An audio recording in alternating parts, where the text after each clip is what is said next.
Oh God, that's that guy. Why is Ken pinned? Why? What? Who? What? Where? When? Why? All right, I'm going to leave Discord. Okay.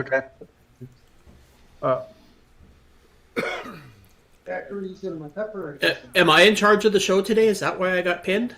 Yes. No, it's because you keep talking. Why do I hear an echo?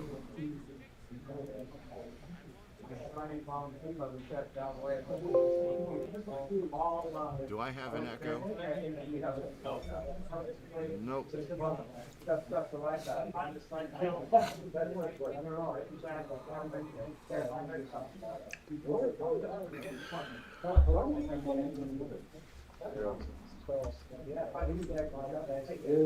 Alright, let's see here.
Do you want to be a part of the CoCo community? Sure, we all do. So join this free weekly live talk show to find out how easy it is to watch at home and learn about your color computer. At the CoCoNation, more than 9 million men and women have participated in the community without setting foot outside their homes. And now at home in your spare time, you can see what's happening or even join the discussion.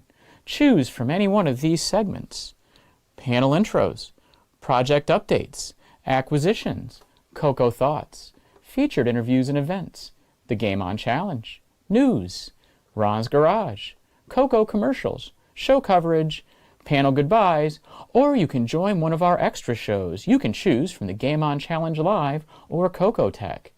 Join the CoCoNation right now.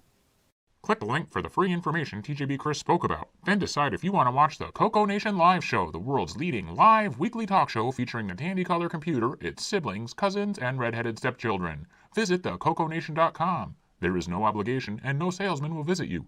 Visit thecoconation.com.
The CoCoNation show is an unscripted, live, and interactive broadcast. Anything can and will happen. The views and opinions expressed by members of the panel and the live audience are their own, and not necessarily those of the CoCoNation show, its sponsors, affiliates, or subsidiaries. Open minds are encouraged, and a sense of humor is recommended. Thank you for being a part of the CoCoNation.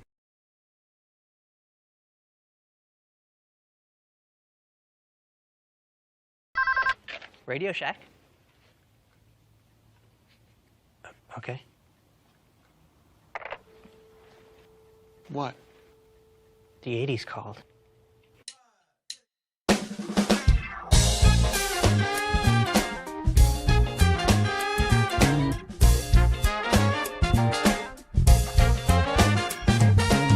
Welcome to the CoCoNation, the world's first live and interactive talk show featuring the Tandy color computer and its hardware cousins.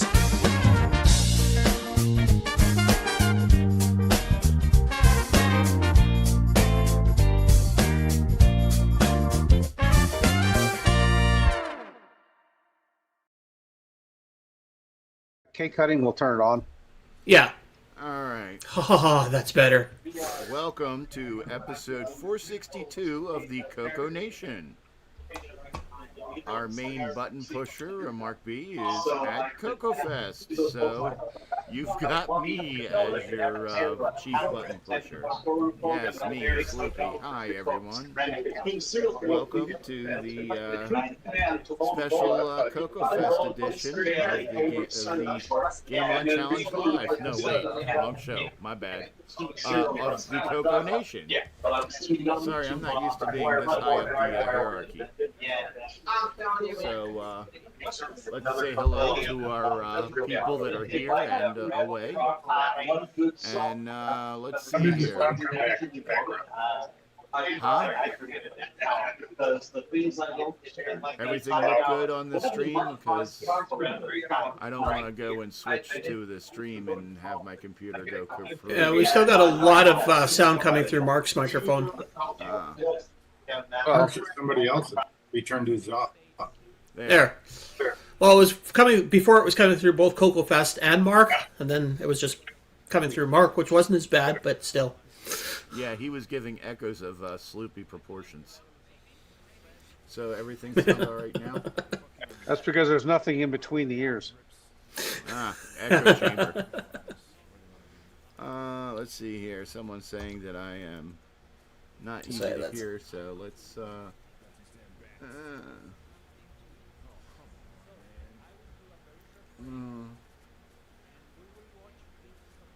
Alright, how's that sound? Does that sound better? Didn't change. And what does this do? Does that do anything? Hey, it gives me a cool reverb. Well, Jim, I know you can hardly hear Sloopy, but isn't that a good thing? Hey. As long as we can hear the soft, sultry tones of the news to fall asleep to from L. Curtis Boyle. Curtis, I hear you. How's everything sound now? Do I sound all right? Does everyone sound all right? Ron, Deluxe, you are a little low. Okay. What about Ken? About Oh, I'm loud. Should be. You're the standard we're going against. Okay. Oh, was Ken saying something?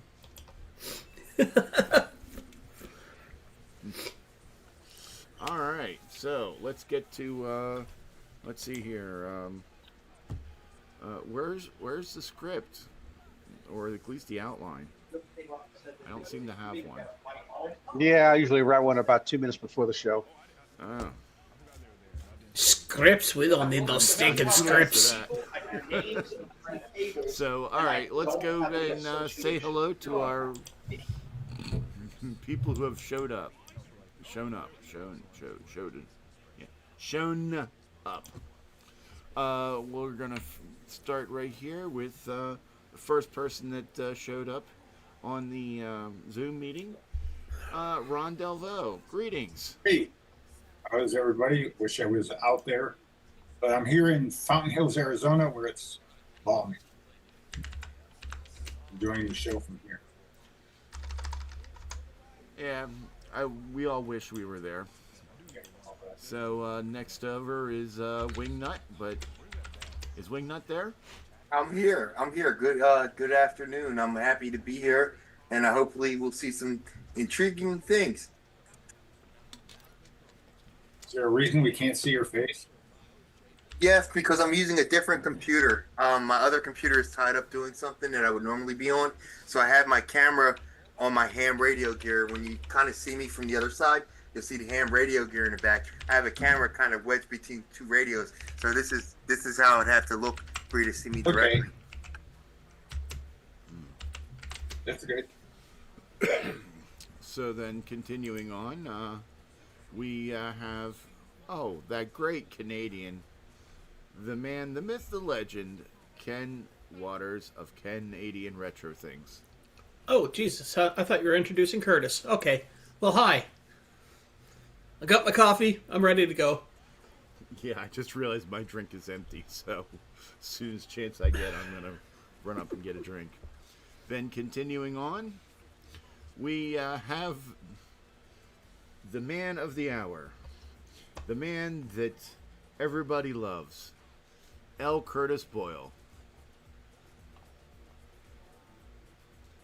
who has his mute on. Still has his mute on. Okay, sorry, that was a Zoom mute. I don't know when the hell that turned on, but I don't normally use it. I use my mic. It's because Zoom knows you. You put Zoom to sleep. We obviously don't have our A team here today, so that's why things are going sneaky. Yeah, that's okay. You put Zoom to sleep. That's why the mute was on. Welcome to the show, everyone. For what it is. Back in here. Yeah, I think we're doing the first string bench warmers today. And then I think we're more doing the emergency reserves, but go ahead. Yeah. And we just had a new addition. It's Henry Strickland. Hey, Strick, how you doing? Your mute is on, Henry. Thing app. Hello, world. Hello. Okay, I'm here at the CoCoNation as well, and kind of down at the far end. Looks like you're at CoCoFEST. I am at CoCoFEST, yeah. I've been doing 3 different demos here at the fest today. Oh, cool. Say hey. Hey, guys. Hey, look at that. Hey, I know that guy. You got something for the show today?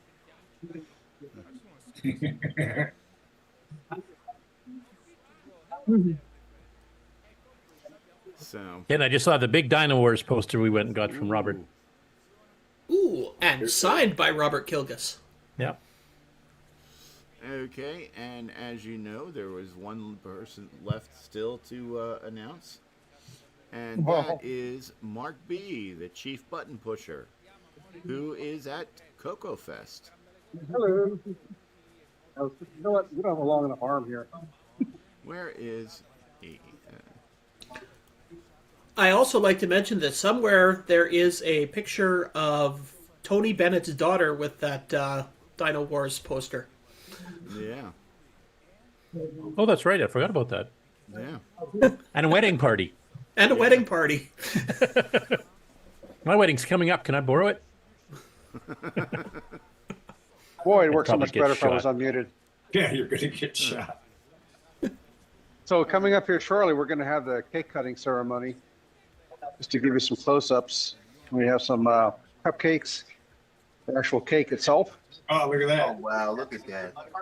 Cool. I don't think we've had one like that since PenFest 2000. That was the last time we had a cocoa cake, I think. What's the flavor inside? Tutti Frutti or what? No idea. My question is, does it have a game cartridge in the side? What? No, but it has a door. They should have put a little game cartridge in there, like a. They did good. A Dungeons of Dagrath game. So they've got some gluten-free cupcakes, and then those look like chocolate ones. Happy flavor birthday. and no flavor cupcakes. Take a look at those cupcakes close. There's some artwork on there. Look at that. Actually, here's Oh, look. Smell on anywhere. mm-hmm. Up. And we've also had a Mark Overholzer sneak in on us. Yep. So that so I've got the live camera focused on that for when that happens. Do you have any live chat there? I noticed there were some people chatting from the crowd yesterday, but you guys get to interact with them, or? No, just me. Okay. Alrighty. Just me when I swing around. On day one, Henry, you were pretty much featured for quite a while, and you were rearranging your table, and people would come by and look at your stuff. It's pretty cool. Yeah. There's like we're right next to the camera, and so every word I've said all weekend is on record. And has been still live. too close to Mark, and so we're getting a little bit of echo. But I've got something to show you here that no one's seen before. Can you focus on me and get Mark to stand back? Yep, we got you pinned. Okay. So I had Google Gemini write some game demos for my NIB OS gaming operating system. And each one is, 30 seconds or a minute long. So here's a Donkey Kong going on, and it's done a Breakout, it's done a Space Invaders, it's done a Pong. Okay, we're switching to the next game now. Loading. Oh, and a Pac-Man. So, is that coming through all right? That's really something, huh? Yeah, I need to. We're getting a little bit of light reflection from the ceiling, but actually it's pretty good to see. Yeah. Yeah. So these are all programmed to just do a demo for a while and then chain to the next game. And there's about 6 of them. So I've never shown these before, but I'm using my table to demo this today. So we were pretty impressed, huh? Yeah, and then I've actually got 3 demos going on. The second demo is the thing that I did the YouTube about that we showed a week ago, where the Centipede is providing extra RAM and providing floppy for a little CoCo2 that only has 16K of RAM. And then my third one, I should walk over here. I've got a cluster of, it used to be 8 standalone 6809 single board computers. This is my TFR 9 computer, and they're all chained into one Raspberry Pi, and you can see them on the screen of the Raspberry Pi, all looking desperately for counterexamples to the Collatz conjecture. So a compute-intensive task. So did the lights dim when you plugged all those in? Do the lights? Yeah. These are solo power. This is Hitachi 6309s and the Pi Pico 2. They both draw very little power, so it's kind of cool. They don't get hot at all. Neat. Let's see, where'd MarcB go? I didn't mean to drive him off. He's right here on the screen.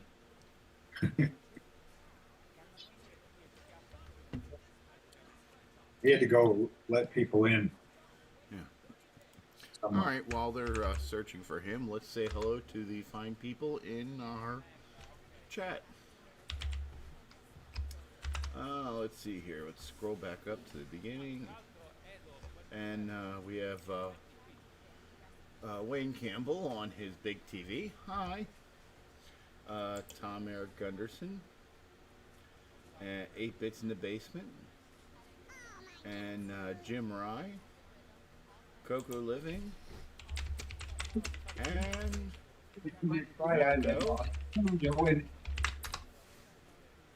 and that's all I see. Eee!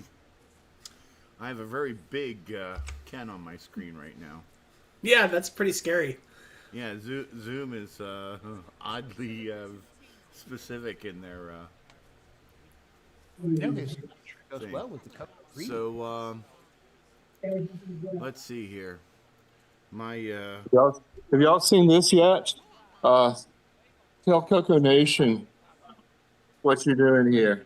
This is a CoCo on a 1981 RCA PFR 100 frontal projection TV, $3,500 new in 1981. It's 3 color CRTs over xenon balls with actively cooled lenses, reflected a giant mirror onto an aluminum screen. It was one of the biggest TVs to get until about 1983 when Hitachi started making the rear projection TV. This is if you were ultra rich, you had this.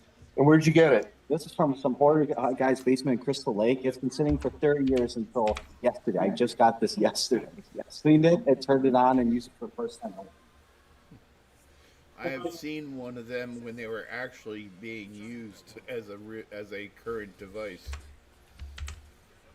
And it's plugged into this CoCo one. Yes. The color is so vibrant. This thing has really not been used very much at all. We used it like a bar TV. Uh-oh, the CoCo3 cake. I might have. Here's Grant. What's the announcement? You're on CoCoNation. Oh, is that Ken Waters? Hey, Ken. All right, time to cut the cake. Time to say happy birthday. You guys are going to ship us pieces up here in Canada too, right? Yeah, absolutely. I want one of the chocolate cupcakes. It isn't going to be like a Kit Kat. Just don't send it UPS because we might not get it till next CoCoFest. You don't need a Kit Kat. It'll be a little splat by then. Go look to see if there's a name tag for me.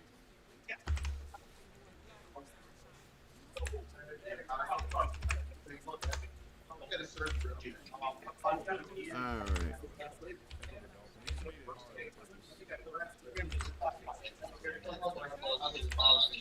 Is that your keyboard, Sloopy, we're hearing? Nope. Oh, it's probably mine. Sorry. That's Ken. He's typing with such authority. Such I'm authority. the button pusher, not the key pusher. Every time he hits the key, the face.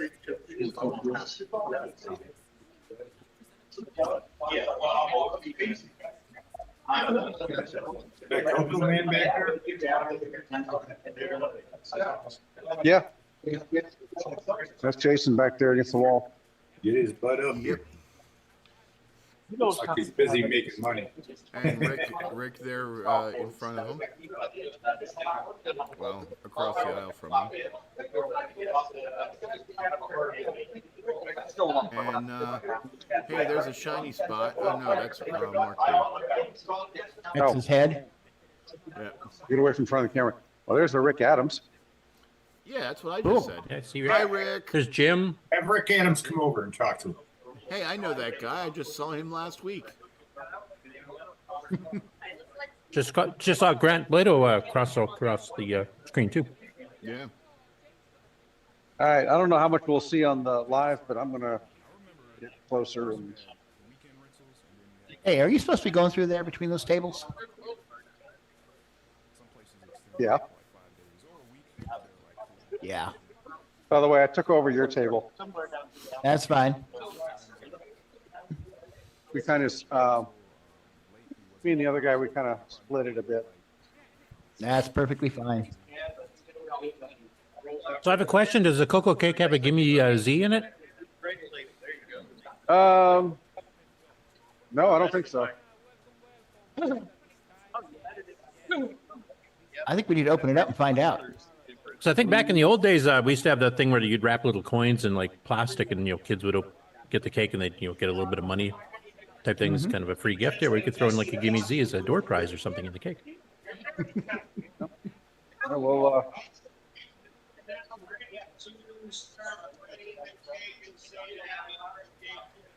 Oh, you want me to turn the audio on the live stream? Well, right now I'm If he's about to say something, then yeah, probably. Well, he just finished saying something. Oh. Ask him to repeat it.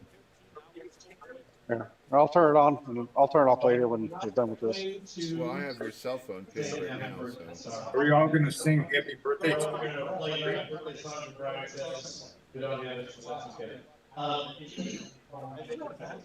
So, in case you're aware, hopefully y'all can find out. Excuse me. So did you want one or the other, or? Hold on. That's right. Can you pan the camera over, Tim, too, or is that not possible? The introduction of the last of the color computers, the Color Computer 3, the most advanced color computer in the color computer line. I'm going to see if I can get the word color computer in that sentence. So we have ourselves a color computer 3 cake to celebrate the 40th anniversary of the introduction of the machine. So a couple things to note. I'll go ahead and cut the cake. You can sing happy birthday to yourself if you wish. Did want to point out, if you want white cake, that's the Color Computer 3, so be sure to take a piece of that. If you want chocolate, those are the cupcakes. You can have your choice of cocoa green, cocoa blue, cocoa red, or general 80s computer beige. Ship it by UPS, it'll turn green by the time it gets there. You have your choice of cocoa red, cocoa blue, or cocoa green napkins and forks. I was really on the ball this morning. If you happen to be gluten sensitive, there is a round tin or round Tupperware container on the left-hand side that has gluten sensitive cupcakes, and I believe they are chocolate. No, it could be a surprise. They're chocolate, frosted in chocolate for sure. So enjoy we're going to do this. You can enjoy, there's little plates too. So I'll let people serve themselves after I cut it. And then at 2 o'clock, auction down the hall. So make sure and don't rush eating your cake, and don't go swimming after you've eaten, because 30 minutes and all that. But you can go down and you can bid on stuff at the auction starting at 2 o'clock. So thank you all for coming, and enjoy the cake. Yay.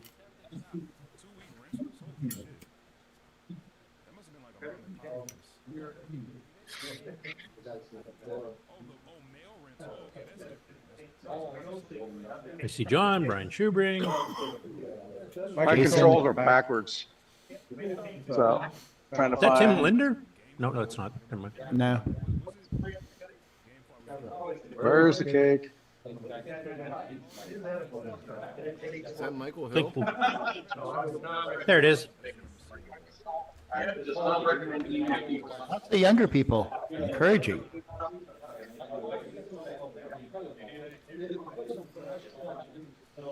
Was that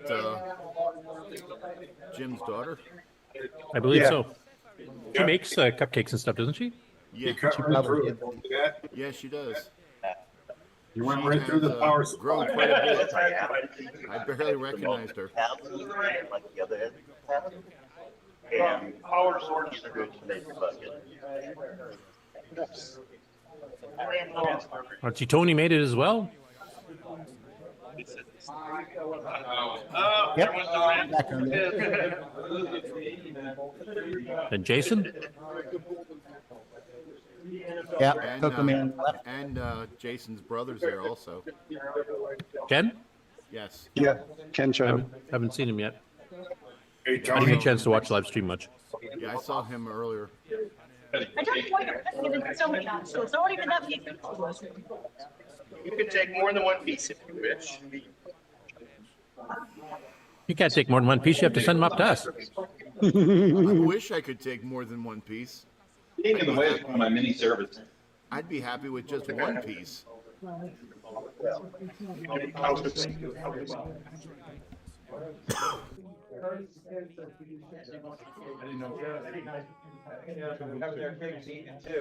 How you doing, Marco? Just cake. I'm doing okay. Good to see you. There you go. Who's gonna take this right piece? Yeah, right. Go for it. Come on in, guys. Have your cake and eat it too.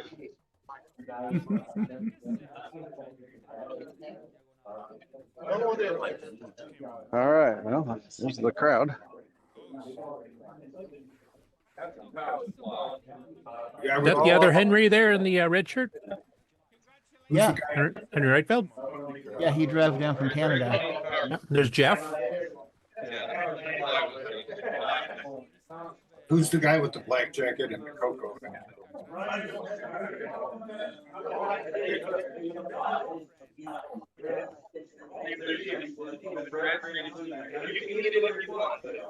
It'd be nice if we could figure out a way to for you guys to be able to work the camera. Yeah, that'd be cool.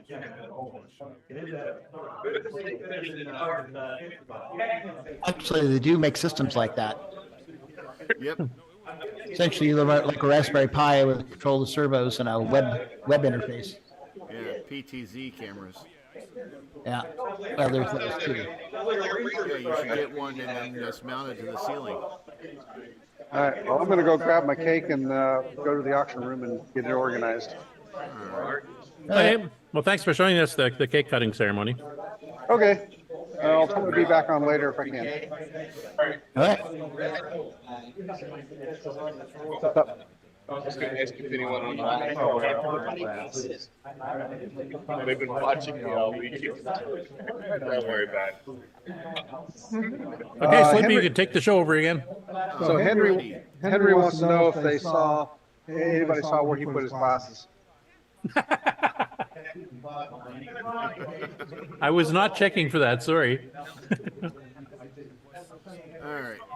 Mark, can you mute the audio on the camera, please? Thank you. Although we want to be there, it only just makes me sad that I'm not there when I hear the audio. I don't know about anyone else. Well, I think after the show, I'll probably put the screen back up. Yeah. Hey, that's Mike Hill. Tell Mike I said hi.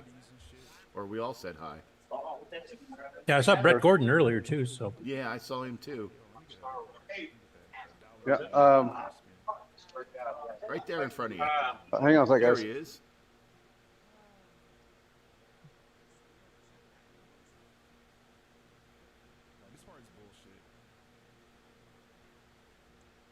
And Brian Weasler. Yep. Yeah, before you joined, we were following Brian around a little bit. He was showing us things. Yeah, we probably should do a tour at some point a little bit later here. Yeah, we'll kind of showing the boots and who all's there. Yeah, we'll have to find someone to do it if the show doesn't run too long, because it won't, because I mean, there's not much news because everybody was getting ready for the fest, so not much new stuff got released. And I definitely have a thinner. MarcB has the auction, so it's going to be a while for him. Well, we can get Brian or somebody, like if he can just run around with a phone camera or something. Yeah. Or anybody who's got one there with good connection. All right. Does anyone have any project updates and acquisitions they want to talk about?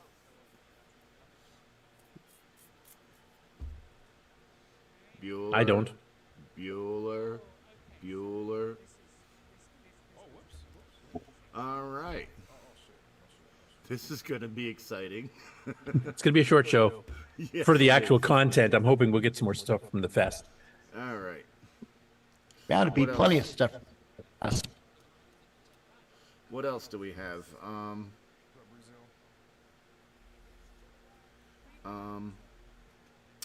Well then, I guess we go on to the Game On Challenge. Yep. Do we want to do the intro for the Game On Challenge just to have some filler? Sure we do. There we go.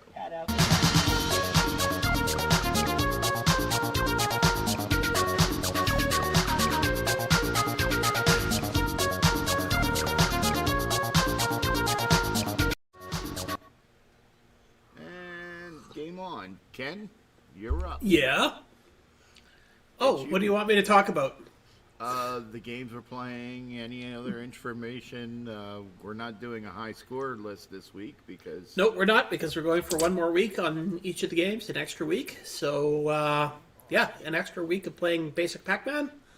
And I think, Sloopy, do we have an announcement about that this week? Yes, we have an announcement. The announcement is, I can't figure out how to save a level. Oh, in the game editor. You just escape back into the main menu and then go to save and then choose which slot you want to save it in. Okay, so yeah. How do you escape into the editor? You hit the escape button. Oh. Okay, and then you just hit... Well, now it's selecting maze to load. Okay, escape one more time. Now you should be able to save. Save. All right. There you go. See, what me and Sloopy have been doing is we've making 8 new levels for people to try playing, and I've made my 4 yesterday. Sloopy was supposed to have his 4 done today, but... Technical problem. I hit save, and I get an error. Okay, I don't know what's wrong with your computer. Oh, the error. There. That is my error. BS error. Bad subscript error in 680. Some array thing is too far to... Okay. List 680. Let's take a look. Live debugging, folks. Yay! We should also mention the author Basic Pac-Man's actually been doing some updates into the Discord for newer versions of the game, like with the shapes carrying across and stuff, right? Mm-hmm. Is it solidified to a final product yet, or is he still doing changes? Is your media like read only or something? Because trying to open a file, it looks like. Yeah, it should be trying to open a save file. So yeah, it's doing open O for output, buffer 1, MF string, which is the maze. Yeah, write enable. If you have a write protect on, that would be a failure. Yeah, write enable and write back are both checked. Can you do a question mark PC, please?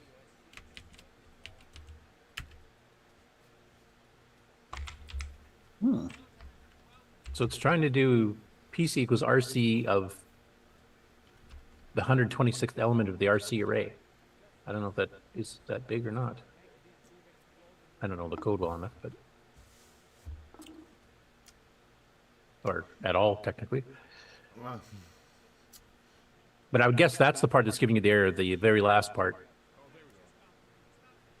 Where it's the if then PC equals RC of PC, and PC is 126, so... I think I know what the problem is. Is it the operator? The problem is the maze Nailed that it. I made was Neutroid inspired. Oh, by the way, I also that wanted explains to add, the BS error. Sorry, go ahead. I also wanted to add that I discovered something, and that is that you cannot make the portals from the top to the bottom in the game because it crashes it. Ooh. Yeah, I didn't have a top to bottom portal, just a left to right portal. Did you put that on the punch list? No, I have not. I just thought of it just now that I had done that the other day and it crashed it. So, but yes, now that I know how to save it, now I'm going to have to redo that Maze. that maze again. Sometime later this evening, I will be releasing the disc with the 8 Game On Challenge mazes, so that you can try them out. And Has just anybody else submitted any? Sorry, go ahead. Oh, I was going to say, just to give you a little preview, I will show you the evil maze that I made. This will be, I think, we'll make it as maze 8 because Foreshadowing. It's evil. I just got to find my Oh no, joystick. Tangerine iMac. What's wrong with my Tangerine iMac? Besides the tangerine. It's better than the flower power one. Yeah. I like the blue, actually. Well, oddly enough, that tangerine iMac I bought at auction, and then I bought the keyboard that matched it at a different auction, and then I got the puck mouse at a third auction, all tangerine. So, good thing they made more than one of them. Yeah, I like the eMac better. The educational one with the bigger screen? Yeah, Yeah. bigger screen and faster. I have the first eMac with a 17-inch flat Trinitron. It's beautiful. And it's a G4. I've got Yeah, rather than a G3. I've got a original couple Polanyi blue. Intel-based iMacs. Okay, so this one has no walls? Is that what we're saying here? They're there. Once you eat the dots, you don't know where they are. That would make it difficult. Exactly. How did you make it invisible? My little secret. Uh-oh. You died. Oh, my joystick doesn't work very well. But you're allowed to pick the color of the maze, aren't you? Yeah, I just made it black. Black. Yeah. Ah. You sneaky devil. Hey, you know what we could do while we're waiting for the auction to start? I could give you a little tour of the auction room. Yeah. What? I don't know if I want to do that, though. There's going to be a whole bunch of cool stuff I'd like to buy, and I'm not there to buy it. So, what do you think? Is this maze particularly evil? It's beautifully evil. Yeah, once you eat some of the dots, and then you kind of, if you're trying to run away from a ghost or something, and you don't know where the friggin' walls are, yeah, I would say so. Yep. Testing. All right. Again, I don't have a way of killing my. I don't know why I have no way of killing the share. So Sloopy has to kill my share. Sloopy has to kill my share. Nobody's host, so. Hello. Oh. Wait. There we go. Hi. All right. And let's pin this fine gentleman here. Something. Testing. Okay. You ready? Yep. Off to you, MarcB. Okay, we've got a couple of Rainbow magazines, a bunch of cassette tapes, There's nothing coming through. including some Elton John. So we've got the new in-box CoCo3s. Right. Mark, can you turn your camera sideways? Because we're just getting that narrow strip in the middle of the video. Something just came through. Now I hear like static. Like that. So two of these here are these red box ones. Down below, it's a, let me get these out of the way here. I don't think Zoom likes this. Now I can hear. Yeah, they fit the table that the lamp was on. Wow. So there's a box of 4. And these are the a little bit later box style. All right, I want to know who has the time machine. Now these still have all the original manuals, including the ad for Rainbow subscription. They send that right in. Yep. So these are totally untouched. Now, from the same place, they also sent audio spectrum analyzers, and these are the CoCo3 versions. I went and checked all these. Yeah. So even though the label is still exactly the same, these are actually the new ones. We got a Shanghai from Rick Adams. Signed. Slime books. Yep, had him go sign it. Do you have the backstory on those CoCo3s and the audio spectrum analyzer? I've heard it briefly months. Okay. I think it's a company.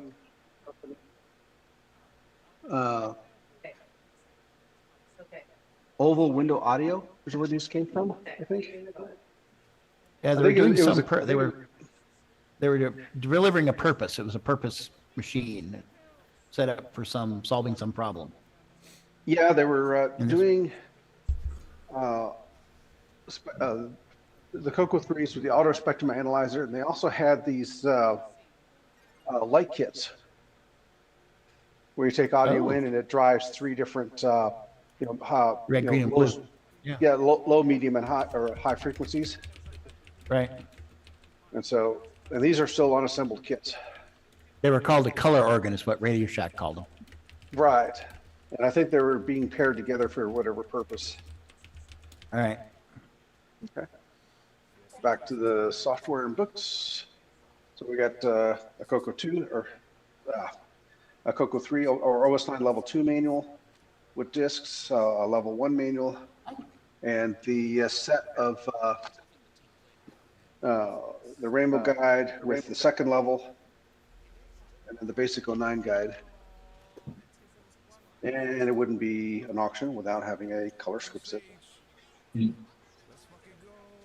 William Barden book, and then a group of it's like somebody made a copy of the 6809 micro language lab from Dennis.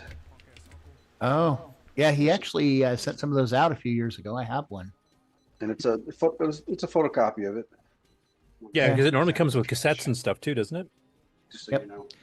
Dennis set up on his server. He set up you could download the cassette images as WAV files, and he had a bunch of copies of the documentation like 10 years ago. He sent them out to people that requested them.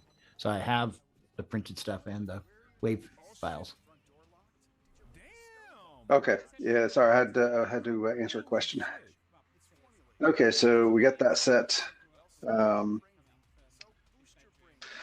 that table. Over here on this table, we have some late additions. Looks like we have a Ultra DE1 that showed up. Oh, right. For doing a CoCo, the CoCo FPGA, I believe it is. Yeah, that, and I think an add-on board, which. Yep, that should have the joystick. Should have the joystick and the other CoCo things, so it can actually be like a CoCo. Hang on, let me see what this is. Where do I bid? Who's this proxy for bidding? Oh, okay. So somebody has generously donated a original the upgrade kit. Radio Shack. The 512K one? Yeah, the 512 upgrade kit. Does it come with a fire extinguisher or a fire suppression system? I don't know. Does it come with a fan and a little badge that says space heater?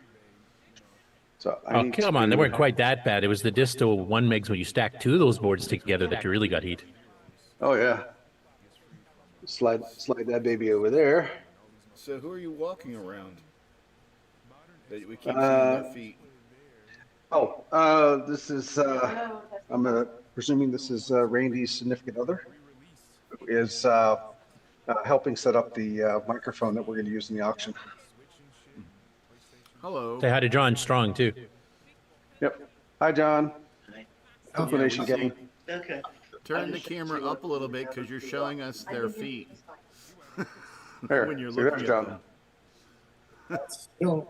It's sideways, but we can see him. Yeah. Right. Okay, because I've got to turn sideways. Okay, is it this way we got to go then? That's good. Okay. Yeah, I think your orientation lock on your phone's probably locked on so it doesn't flip the... Actually, yes, because I never want the silly thing to flip. Well, now you do. Yeah. Let's see. I think that is this button right here. All right. Yeah, there we go. Full screen. Look at that. All right. So just to pan through here again. So that one on the CoCo2 aisle, we've got a CoCo1. It's been painted with an HL57 keyboard. Wow. Well, actually, I don't know that it's painted other than maybe it's stripped. Oh, you mean yeah? Because the original like D&E boards had a black plastic instead of that white underneath. Right. So this is an e-board. It is a 32K. What they have is the stacked 16K RAMs in it, but they did a really nice job on it.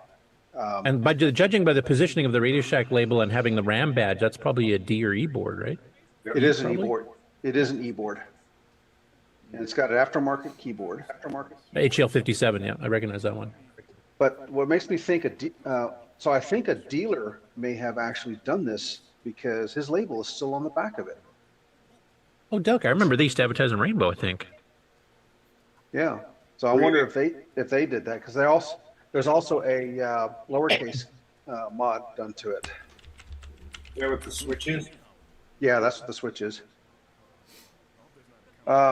We've got a CoCo2A, which is the 2-chip upgrade. That's a 16K regular basic, standard basic.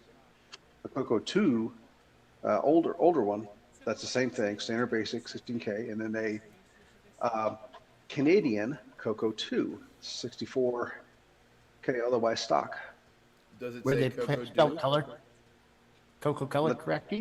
So on the top it does, but underneath, which is upside down now, is it's got French and in English. Oh yeah, yep. Couleur. Ordinator. I need Frederick to pronounce it properly, but No, we don't need that shot. No. All right, come on. So we got a CM5 and then a Magnavox 9039, which I think is a BGA. But I really couldn't find any information on it to see if that is something that will scan down to 15K.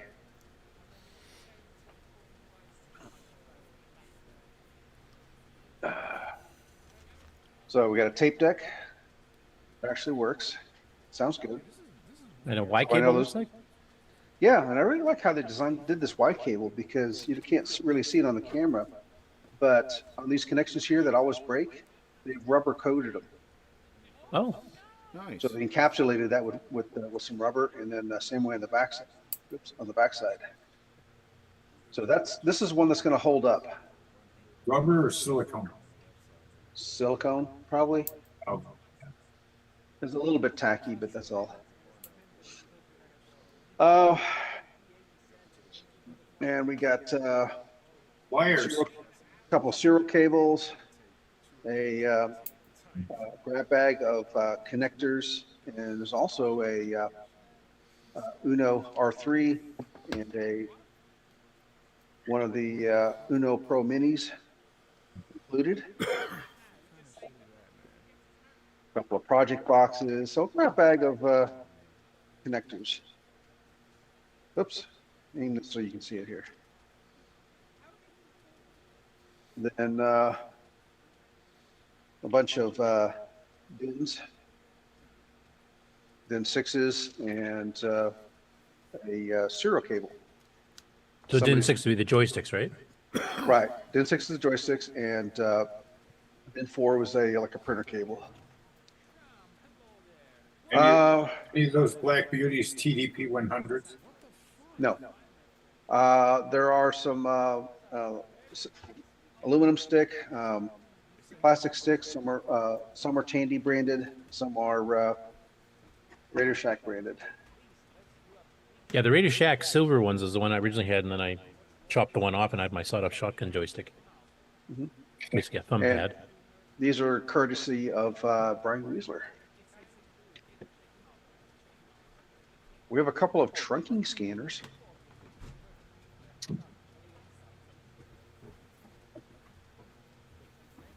Don't know if you can even use them these days, but feedback. We've got a couple of some non-CoCo stuff. HDMI extender. This one I think converts VGA to XVGA or some other something smaller. A couple of I think these are for Tandy 3000. These keyboards. They're PS2 keyboards, or they are PS2. So that would work with David Ladd's adapter, would it? Or Not no, sure. maybe it's just for mouse. And one's got chopped and is sticky. That's just a PS2 regular PS2 keyboard. Grab bag of selector switches. Oh, video switchers for the. Highly all right. want. Yeah. And it's Archer branded. One of them Those anyway. are one of the worst signal degradation in your whole chain. And otherwise, all that's left is one set of speakers and not sure what the heck this is, but I think it's a streaming device that you would connect up to some service to stream music. Are you guys going to auction off the hotel's TV?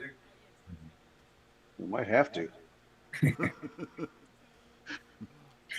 So this is an auction item as well, and I had to put a sign on it because this actually looks like something that should be in this hotel. Ooh. Looks It's nice. kind of a sandstone beach looking thing. What is it? I don't know. Concrete? Leave it as a decorator item in the room and see if it's still there next year. Yeah. Just hanging on the wall, huh? It's an ashtray. Ashtray. Yeah. Okay. Well, that's about the full circle. Ashes. When's it start? 2 o'clock Central. So it's like 9 minutes. Yep. So I'm gonna let you guys go because looks like Randy needs me. How much for the Diet Dr. Pepper? You're gonna have to wrestle Randy for it. It's half Or wrestle David Ladford, one of the two. All right. Yeah. All right. I'll catch you guys later. Okay, catch you later, Mark. Thanks for the little tour of the auction. Yeah, you did great. Thanks. All right. Welcome back to the show. I know we all want to see more of CoCoFEST, but if you want more, you have to go. And yes, Well, we should get a show of the floor at some point just to show people what they're missing. Just the auction won't really do it. And yes, I'm giving myself the evil eye for that comment also. So, Ken, back to you. Any more on the Game On challenge? Oh yeah, we're doing that, aren't we? Yeah. Let's see. No, like we said that they're keep checking the Game On Challenge channel because there's been some updates to the basic Pac-Man game. One of them that he has done is moved the screen up a little bit so that the fruits stay on there. They don't get overwritten by the game over message or the push button to start message or which. It was a complaint from one of the players that was get overwritten, so it Yeah. got fixed. Yay! Plus the bonus shapes I think he's got going across now too, so you can see where you left off or how far you got. Scores made on the later versions are still valid for submission? Everything's valid for submission, except for maybe not homemade levels. That was a question I had for you, Ken. Like I know you and Sloopy have obviously been designing some new levels here to add into the game. Has anybody else provided any yet at this point, or the author? has Not he that I've provided? seen. Tyler was working on some on the Live Game On Challenge show, so it is possible that he's going to release a few new levels. His look fairly evil as well, so. Of course. Why be nice when you can be evil? Absolutely. So, all right. Ken, you want to talk about the Game On Challenge live? How about you talk about it and I'll stream it? I guess so. I just have to bring it up here. If I have to. I guess that was us. Yes, We should also mention while Ken's loading this up there that anybody wants to watch the CoCoFEST itself there, that it is being broadcast when we're not on the air. This stream is live from CoCoFEST that you see on your screen now.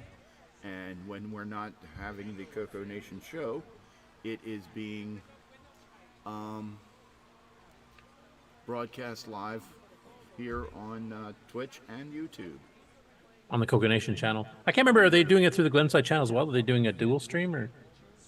I have no idea. I didn't get a chance to check, so.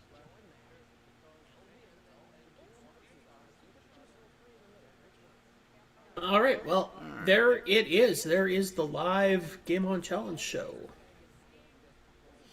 Yes. We had 6 people streaming. We had 8 or 9 that had joined. And it was quite successful because we had a lot of people actually playing the Game On games.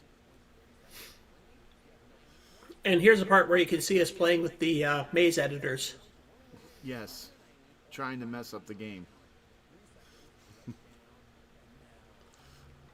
I actually discovered a few things about it. Let's see if I can find it.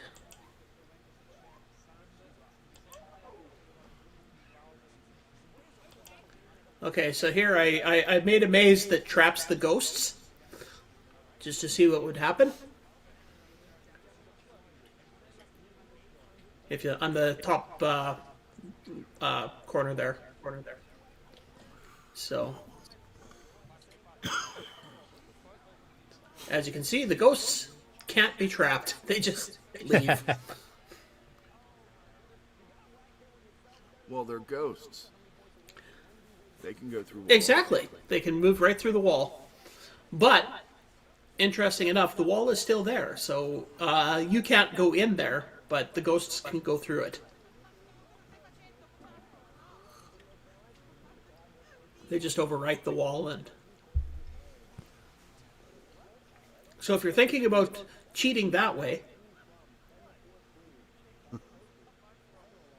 No, we would never cheat. Cheat us?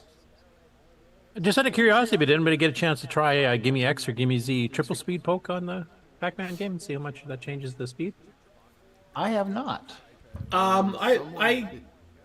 Oh, go ahead, Sloopy. Someone did overclock in VCC, and it gave some minor improvements, but nothing. Yeah, it made the joystick and the movement a little more responsive, but it didn't speed the game up any. Oh, really? Yeah. That's a frame lock. I didn't think you could frame lock with basic.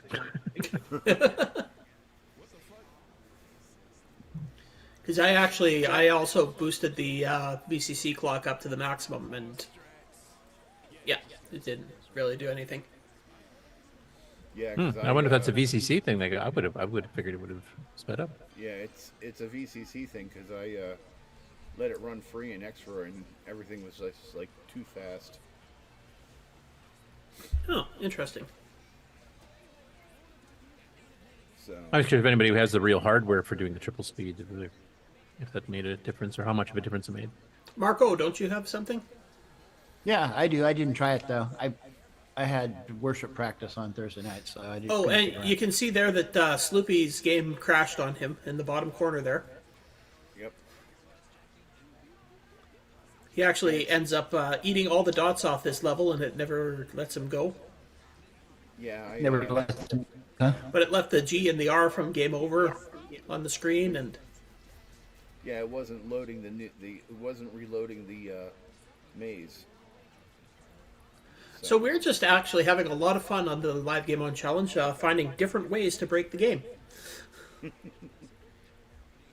Sure, the author will be happy with that. He was there. He was. I know. He was Intense taking beta notes. testing. He was like, "Oh, okay." Yeah, I'm about to eat the whole maze and not end. Now, was that a bug he went and fixed later? Because I did see some bug fixes that he was doing, but I didn't get a chance to really track everything mentioned in the chat. I'm not sure. Like this is just a bug. Right on the last dot. This is a bug that nobody else could replicate. So. Notice that he died on the last dot. Well, he actually died after he ate the last dot, so technically it should have ended as soon as he ate the last dot, but he moved one space forward and was killed. Yeah, chances are that something in the logic, basically the game logic check to clearing the screen got marfed by him dying. Well, no, because even when he tries to restart the game here, it doesn't redo the maze. Oh, okay. He goes back into a game with no dots in the maze. And as you can see, it's still leaving the game over on there, and you've got your ghosts all over the place. They're spirits, I guess. The ghosts of the ghosts are still on the screen. Yes, and you can go right through those ghosts. Yeah, those ghosts don't kill you, but... That's because the collision detection is not active. Yeah. So Sloopy really broke the game. To err is human. To really screw up is a Sloopy.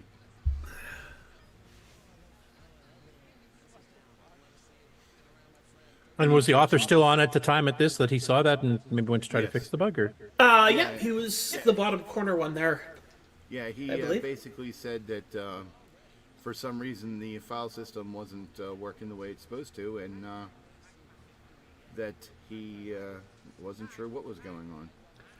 It must be your machine then, because you can't save a maze either, right? We think it's a Sloopy problem. Yeah. I'm special. I wonder if you got the halt line blown on your CPU. Well, I'm using XROR. Oh, that's what the emulator you're having a weird bug. Okay. Yeah. Because there are some quirky things that can happen with the disk drives and the disk controller that the 609 seems to be running fine, and it'll run programs just fine, but accessing disk gets a bit snaky because I thought it'll halt through the NMI line, something gets blown. I did that once. As you can see on the Coconut screen, Bob says... Yeah, as you can see, Scott Cooper says, I use XOR and no issues like Sloopy is having. And then right there, you see it actually loaded the course after like 4 or 5 times not loading it. Is that a CoCo SDC, or are you using a DriveWire or what? I'm using XROR. Oh, right, yeah. Locally mapped. We just discussed that. So, Sloopy? Yeah. Coconut Bob says that can happen when the disk image dismounts. Is it possible you've lost your disk image, even though it was set for write and write back? I have no idea, because, I mean, it wasn't working, and then all of a sudden started working again. I blame your computer and your sloopiness. It's all your sloopiness that does it. Please file a report with Kieran. Yeah, I have no idea. So, but it seems to be working now, except for saving, which I'll have to try again. And I've run the MemTest 86 Plus on this computer and replaced the bad RAM. So, I don't know. It just doesn't like me. Could be a configuration issue for XOR, because there's that write where it does a temporary write, but when you actually exit, it doesn't actually save anything. Yeah, it actually, what it does is it writes to a second image. Shadow image. Yeah. Yeah, and then you can use that shadow image, or you can use the original image. So. All right, that's a Sloopy problem, so I don't even think we need to bore the viewers with that. Yep. All right. So yeah, very successful. Everyone was playing Pac-Man. Good choice of games. What is the second game? Because you haven't even mentioned it yet. Oh, the Assault. What was it, Alien Assault, or what's that one called? The the new Space Invaders, the OS9 one. Right. Cho. Jamie Cho. Yeah, it's not OS9. It's not OS9? No, sorry. I thought it was. Nope. It's actually been out for a few years, but he just released a new version that actually has some background music. I just can't remember the name of it. Come on. Space Bandits? Space Bandits, that's it. Yeah, if you can find it somewhere on the stream here, just so people know which one we're talking about.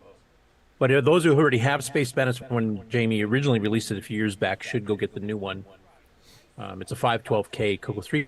It has an option for 6 through 9. It'll do some improvements for you. It works on composite or RGB, and I think it even has an option for, was it the Orc 90, the speech sound pack or something? Yeah, it does.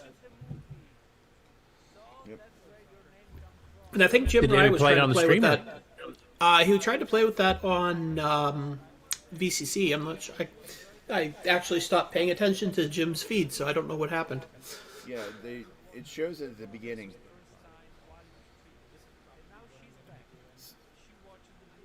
Well, it would have just been the sound. Yeah, I just saw it there. I just saw it there in the middle top. There it is. There it is. It's got a cool background art. See if I can find a place where he's playing it.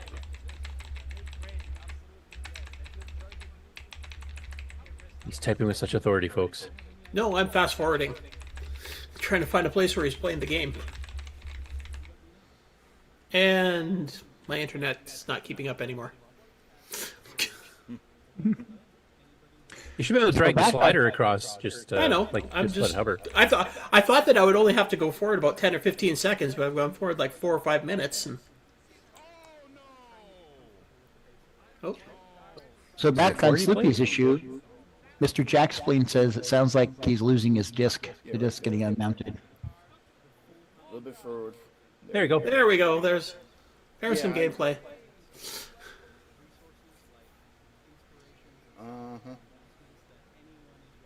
I am Sloopy, not Yeah, so it's Sloppy. Space Invaders with some twists to it. I mean, it's got some nice background graphics, digitized, etc. But it's also got some patterns that are quite different than Space Invaders as you get further into the game. Yeah. I'm not sure Jim ever made it past level 3, which is as far as I've also made it, so. Yeah. I will be playing this Thursday, 8 p.m. Join the CoCo Discord and join us on the Game On Challenge Live. And you can see me play it and not get to level 3. But just like the actual Space Invaders, the more things you kill, the faster everything on the screen starts going. Yep. And yes, the people in the chat, that's what the author of the game said. It's evidently not reading the disc for some reason, because then it started after I think it was like 15-20 minutes, it started reading and loading the level again. So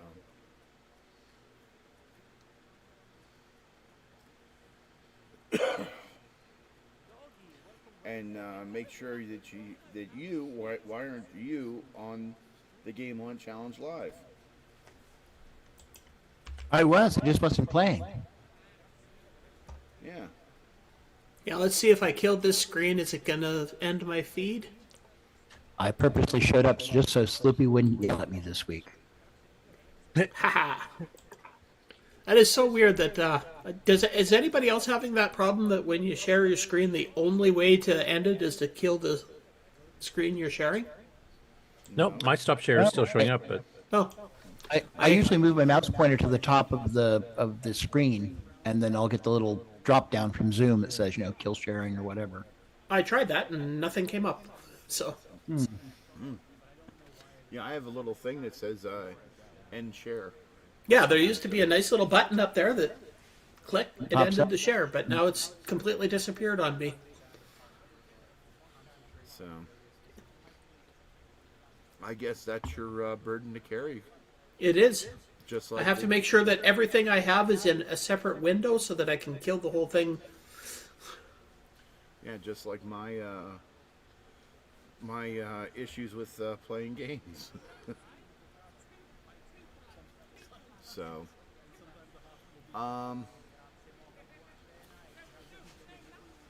any tips and tricks for our two games?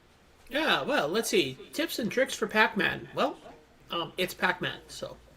Definitely, if you have the ghosts all go pretty close to the same speed as each other, but if they get on your butt, you can't outrun them. So, going through the side tunnels, they'll lose some ground on you, so that's a good way to get away from them. That only works in the first level.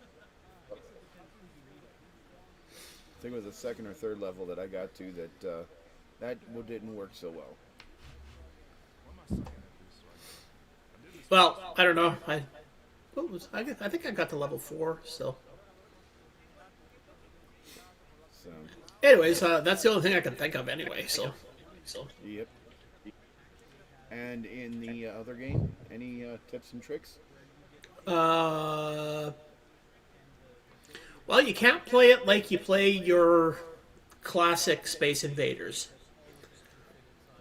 Like when I used to play Space Invaders, I was always there's always that debate on whether you should try and get the entire first row and then the next row, or take off the side rows. So yeah, usually it's better to take them by column until you get to the later levels where you have to take the first row or two and then go to the columns. But that doesn't work in this game. No. As soon as you get to some of those levels where like everything shifts from a level shifts over, taking the columns doesn't really help all that much. Yeah. And other ones, that's what you should do. So it's kind of a mix. You have to figure out what's best for that level. Once you figure out what the weird movement the aliens are going to do is. So my tip and trick is to play it, die, and then try to learn from that. I did want to mention a bit of trivia too. That game that Jamie did, Space Bandits, is also one that was using a sprite library by Richard. I'm going to butcher his name, Godekin, who wrote a bunch of assembly language routine libraries for doing sprites, background sound, all kinds of stuff, breeding joysticks that you could integrate into your own programs. You didn't have to write all those routines yourself, and it's publicly available. There's been other demos.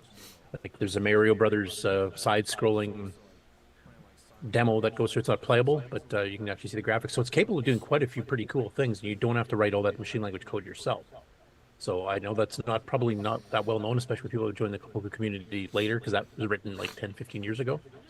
But if you're in a something language programmer who doesn't want to write everything from scratch, and you don't mind using somebody else's libraries, that's definitely available, and that's an example of one of the games done that way. Isn't that modern programming? You just use somebody else's library to do everything? Oh, now you just get AI to write it, right? Okay. Yep. Modern programming from a couple of years ago was just using other people's libraries. Now you just get AI to use other people's libraries.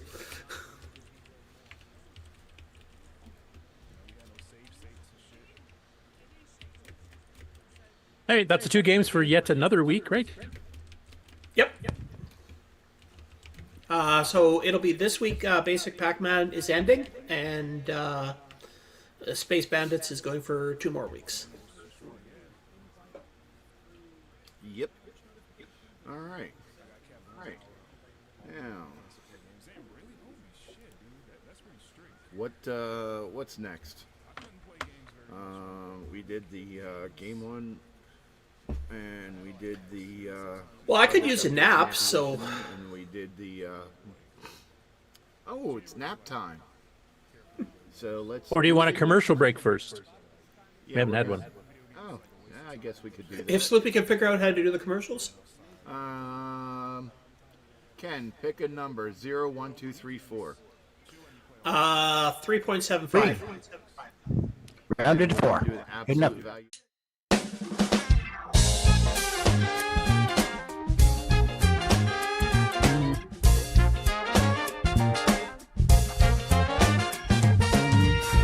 Hi, this is Rick Adams, author of Temple of Rom and Shanghai, and I, like you, am a citizen of the CoCo Nation.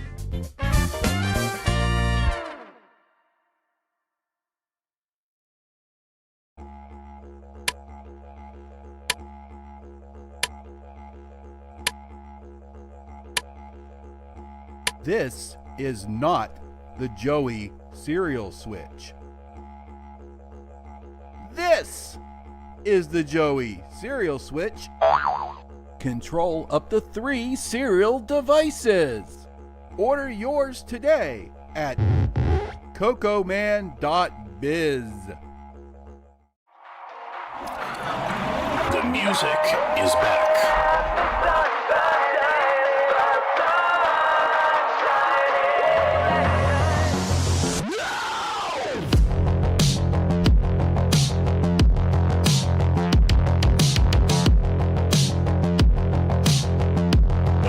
Maestro, available now. Only from Retro Innovations.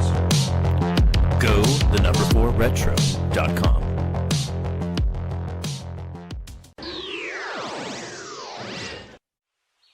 For many a year, peace has reigned throughout the realm.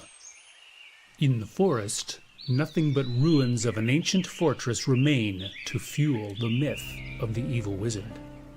Tales of your ancestors' quest are met with laughter. Mockery follows your warnings. But you know what awaits.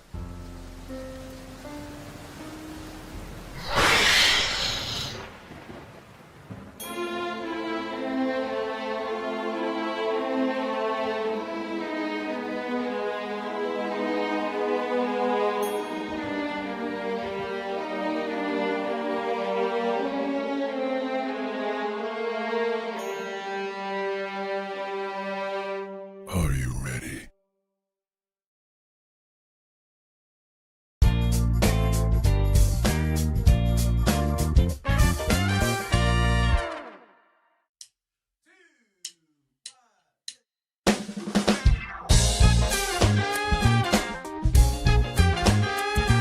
When you want the latest in TRS-80, Tandy, Dragon, MC-10, and all of their hardware cousins.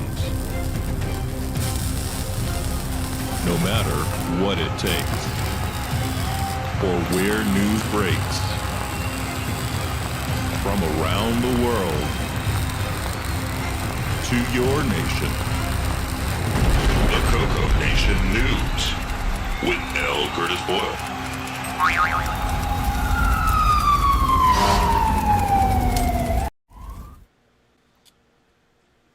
Alrighty. Okay. So obviously there's not going to be too much news this week. Mainly because everybody's at the show or was getting ready for the show, so not too many updates of things that they wanted to, publicly put out early. Oh, what show is that? Pardon me? What show is that? CoCoFEST, of course, which hopefully we're getting back to and getting a walk around to see what new stuff is out there. I do know of a few things that people have sent me messages about, but I don't know if they want to do the public announcement themselves, so I'm not saying anything about them. Anyway, continuing on the gaming theme. So Chronological Gaming, who's been covering every video game made in the arcades and the home consoles, home computers, etc., and is cleaning up for December of 1982 releases, covered a Dragon and a CoCo game this last episode. The first one, ironically enough, is a Pac-Man game written in BASIC called Mr. Munch, and it came out in Chromaset back in December of 82. It is not as good as the one that's the current part of the game on Challenge. And I will get a link directly to it.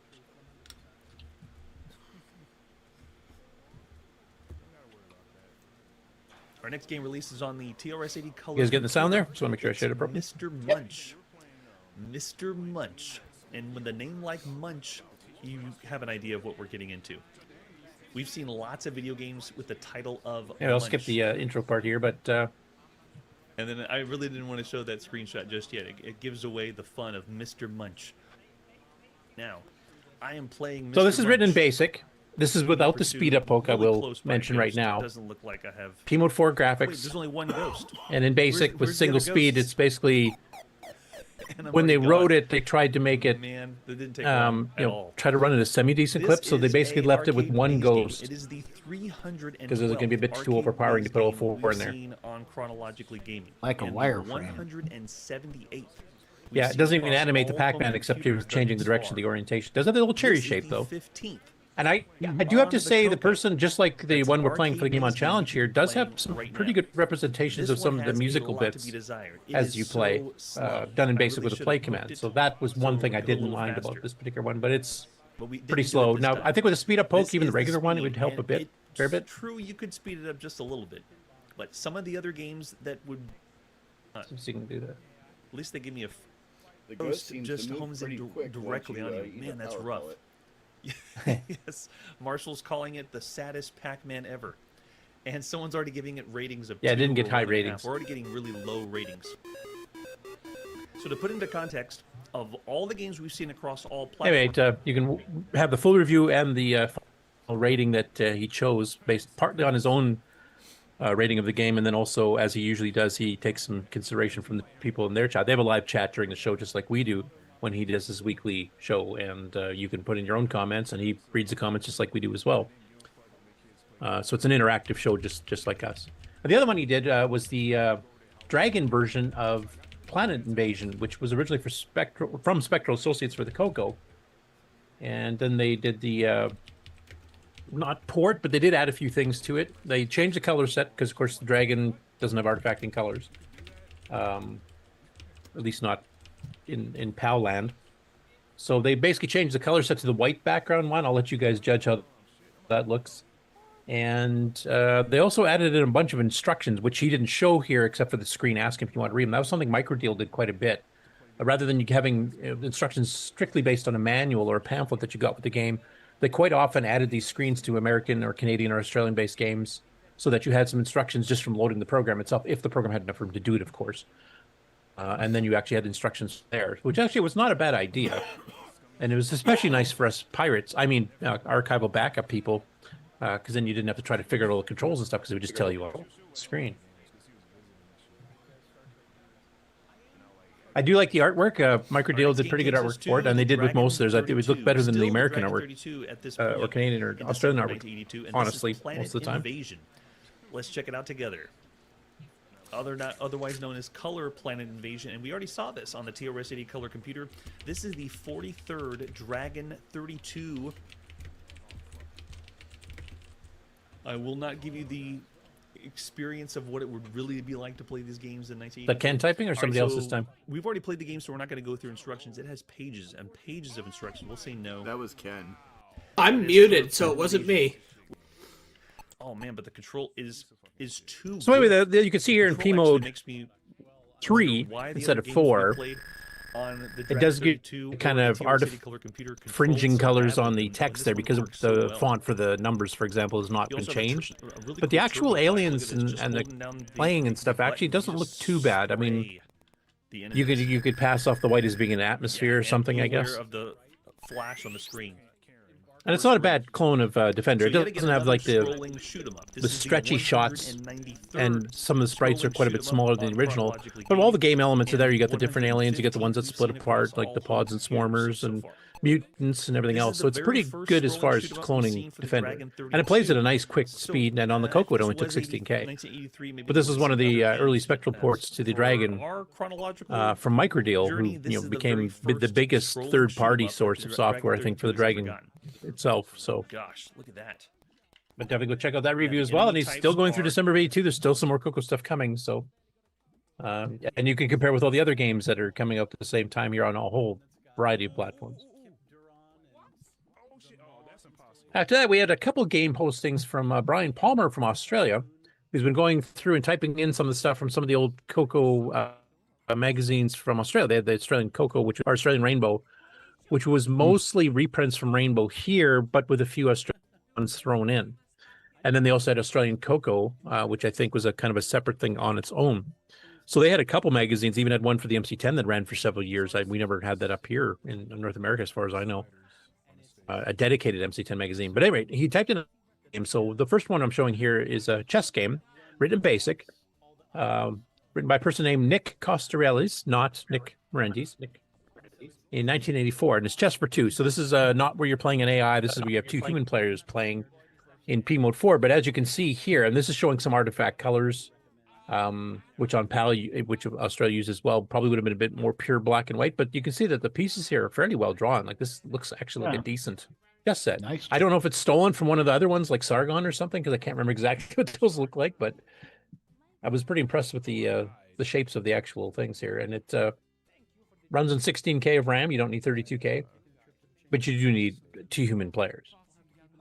And you can see that on Facebook, and you can also go on Facebook. He's actually uploaded the disk image for it. So if you go to the CoCo group on Facebook and then go to the files section, there's everything that's ever been uploaded, and there's tons of stuff up there. You can find this and the other game that I'll be showing just shortly here, but those are both available as disk images. You can put them on your CoCo SDC. You can run them through an emulator or whatever else, and actually give these games a shot. So the second game he did was a 32K golf game that was also done by the same author in the same year. And that's the download link there. And here's some screenshots from the game here. It's got 3 skill levels or types of golf courses as labeled here. Up to 4 players at once. And then you got your different, this is kind of similar to like the Aardvark one and some other ones from Tom Mixes. There was quite a few golf games done at that. Before, golf games started getting more 3D-ish and stuff like links. But you got your various irons there, and that gives you kind of like how they work. And then the legend for low res has got sand and shrub and water and stuff. What the hole looks like. Pretty simple first hole here. It's basically just straight grass and go. Then they got to zoom up with the green. So I've not actually tried this one. I don't know if anybody else has had a chance to try it, or if you're active on Facebook, have you even seen these? Because these are a recent post. I think this one was actually just put in this morning, our time. But there's a few. Then, of course, we didn't get the Australian magazines published here, as far as I know, and very few people imported them. So these probably brand new to most of us here in North America. Yep. So thanks, Brian, for typing these in, because my understanding is that he's been typing these in by hand and then trying to making sure they're debugged and etc. I don't think he had the equivalent, cassette or disc versions like Rainbow and Disc, Rainbow and Tape used to be. After that, Erico Montero, who has been active in the chat during CoCoFEST this year. He's from Brazil, of course, and he's been doing a really cool low-res game stuff with incredible animations. And in honor of CoCoFEST, as he puts here on his post on Facebook, the White Rock Ingots game that we've been demoing on the show and talking about, which has some really cool animations, etc. Here as you go collect ingots and try not to die, and has multiple screens, is available now for download at his fewed.net site, where he's got a few CoCo related stuff. As he puts here, just for those of you who've not seen this before, there's an experimental action cinematic adventure of the TSA color computer done in Disc Extended Basic with Semigraphics 4. It borrows from Prince of Persia, Flashback, and Blackthorn. And if you enjoyed and are feeling generous, feel free to donate to the cause. And he's done a lot of writing lately, and he's been doing some of the most impressive SG4 animated graphics I've ever seen on the CoCo. So if you have the means, I definitely would send him a couple bucks his way. And I'm going to hit his. This is his actual page dedicated to it. And of course, the links for all of the shows, all of the stories we cover on the show are in the show notes, and you can get those right now. I've already uploaded them to the CoCo Discord. There's a channel dedicated to the show notes for each weekly show. And they also get published in the CoCo listserv list if you're on that by Exile in Paradise, usually published on Sunday morning, so basically tomorrow. So you get a couple ways to get that, but the links for everything we cover are on there. And it's free. So 4 maps, seven pirate ingots to go get, and a cinematic flashback style. I will play just a little brief here in the little mini window, just so you guys can see what the animation looks like. If it will let. That's a little loud, but.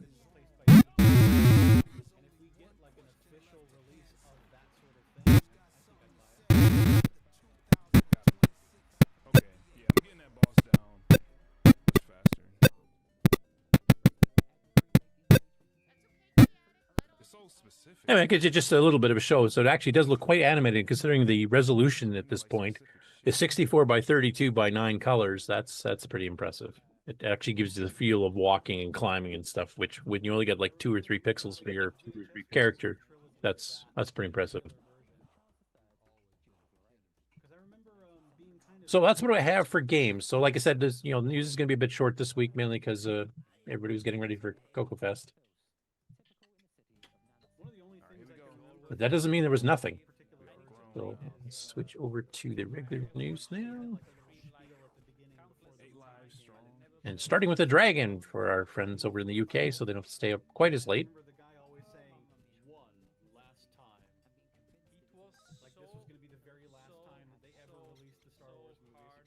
Okay, you guys should be seeing a Dragon 32 64 screen if I pick the right one. Yes, on Facebook, no less. 3 1/4 discs. Yep. So Phil Harvey Smith put some pictures up of his Dragon. I think this is the Dragon Beta. This was a very advanced version of the Dragon was being worked on before they went bankrupt and sold off to Spain, and then Spain didn't pick those up. This was basically a machine that had an MMU. It was capable of having up to 512K of RAM, had dual built-in 3.5-inch floppy drives, some other improved hardware and stuff on it as well. Integrated disk controller. It had a boot ROM that would let you boot straight to OS9 or to regular basic, Dragon DOS type basic. And what they've been doing since they got some prototypes from some of the people that worked at Dragon at the time, there's very few of these in existence, and a lot of them didn't work. He's been slowly trying to create duplicate boards so they can replace boards that have gone bad, like, say, the RAM upgrade boards, etc. And he's gradually getting it all rebuilt up to the point where eventually you should be able to build your own, and you can actually see what it would have ran like. Obviously, not too much software was done because it was still in the prototype stage, but there is some software that existed for it, and there's some demos on YouTube showing some of the extensions to, say, Basic 9, which actually had like scale, angling graphics and stuff that even the current level 2 does not have. Getting some echo back from Mark, I think. From me? Marco? Yeah. I don't know. Okay, because I just saw yours light up green and I heard myself again. Probably me breathing in my microphone here. Okay. So here's a bit of a zoom up. You can see the drives here that were mounted, and this was a fairly large case, obviously, to fit all this in. The keyboard is not much different. This is one thing they did not change, at least in the prototypes that I've seen. Like the CoCo3 added some keys. You know what it reminded me of? The outside outline drawing reminded me of like the Tandy 1000 family, like the HX. Yeah, I mean that CoCo 4 case, that's a bit of a mystery because Mark claims there never was one, but we actually seen it with one of the people that helped design the CoCo 3 as one. The machine was never designed. It was meant as more of a prototype concept, but. And you can see the drives and the power supply board, etc. That's actually a new one, I believe, redesigned. Can't wait till they do this with the deluxe CoCo. Yeah, because we do have partially done ROMs. I mean, they're not complete bugs, but a lot of the functionality's in there. And this here is showing his new IC16 board, I believe, for the same project. And he now, how did he put here? Now I can get to the adjustment pots for the floppy interface, and this would be for, I believe, adjusting some of the fine tunings. This is basically like the old 1793 controllers on the CoCo, the original ones, not the 1770. It also allowed high density. I don't know if that's the case of this one here, because I'm not sure what it uses, but this is another modern recreation of the board, and gradually get to the point of being able to rebuild them. And we're already pretty close to rebuilding CoCo3s with was it Pedro Pena did the Salt and Pepper CoCo3 board and CoCo 1 too. Yeah, well, he's also got the main boards too, doesn't he? Oh yeah, and CoCo 2 also. I think he has the T1 board. I think also it's part of that reverse engineering project for all those old computers. Yeah, and then eventually, hopefully, we can get like a GIMEZ integrated into that and make it one board, and you just get everything at once. Yep. So I hope Alan and Pedro are working together on that at some point. Next up, Julian Brown, who's been also doing hardware Dragon related. He's been doing, multiple projects. I don't even know where to start. He's got the one where he's kind of isolating different parts of the Dragon so that you can make it a slot-based system like a PC or an Apple II, where you can have like a video card and you can have a sound card and you can have a disc card and all that kind of stuff, and like a change between different versions of those.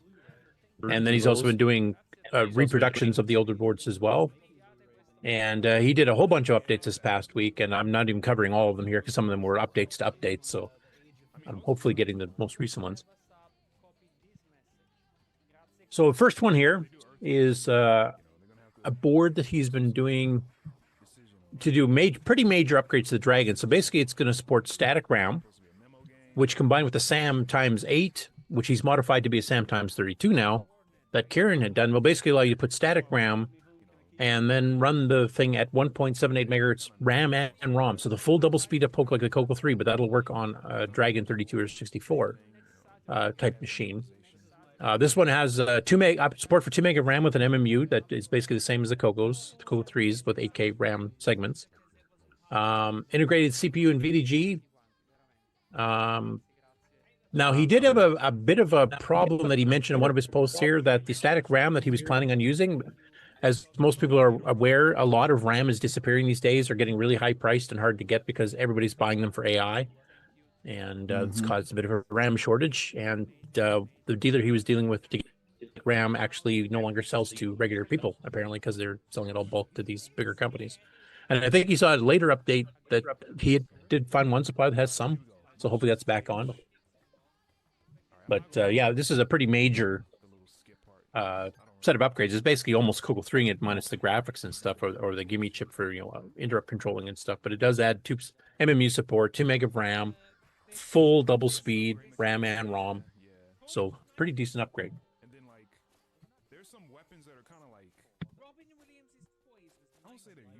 Next up, he has the latest board design for this particular project that we just talked about. So all the bells and whistles I can rationalize and think of, plus a dusting of icing sugar to make it look a touch better. I'm getting echo back again. Is it me? I don't think so. Is anybody else hearing that, or is that just me? It could be my machine too. So wait, this is his SAM X32 prototype. 2 meg of fast RAM, static RAM, integrated VDG, integrated CPU, and he's using the new square version, so you can put the 609 3 megahertz square version in here if you want to as well. And you can see these are the 2 static RAM chips, and that's the ones that suddenly became unobtainium, between him designing the boards and testing several revisions of them, and then actually getting to the point where he's ready to start making them. And of course, now he can't get the RAM. Well, you might have an option for that now, he mentioned lately.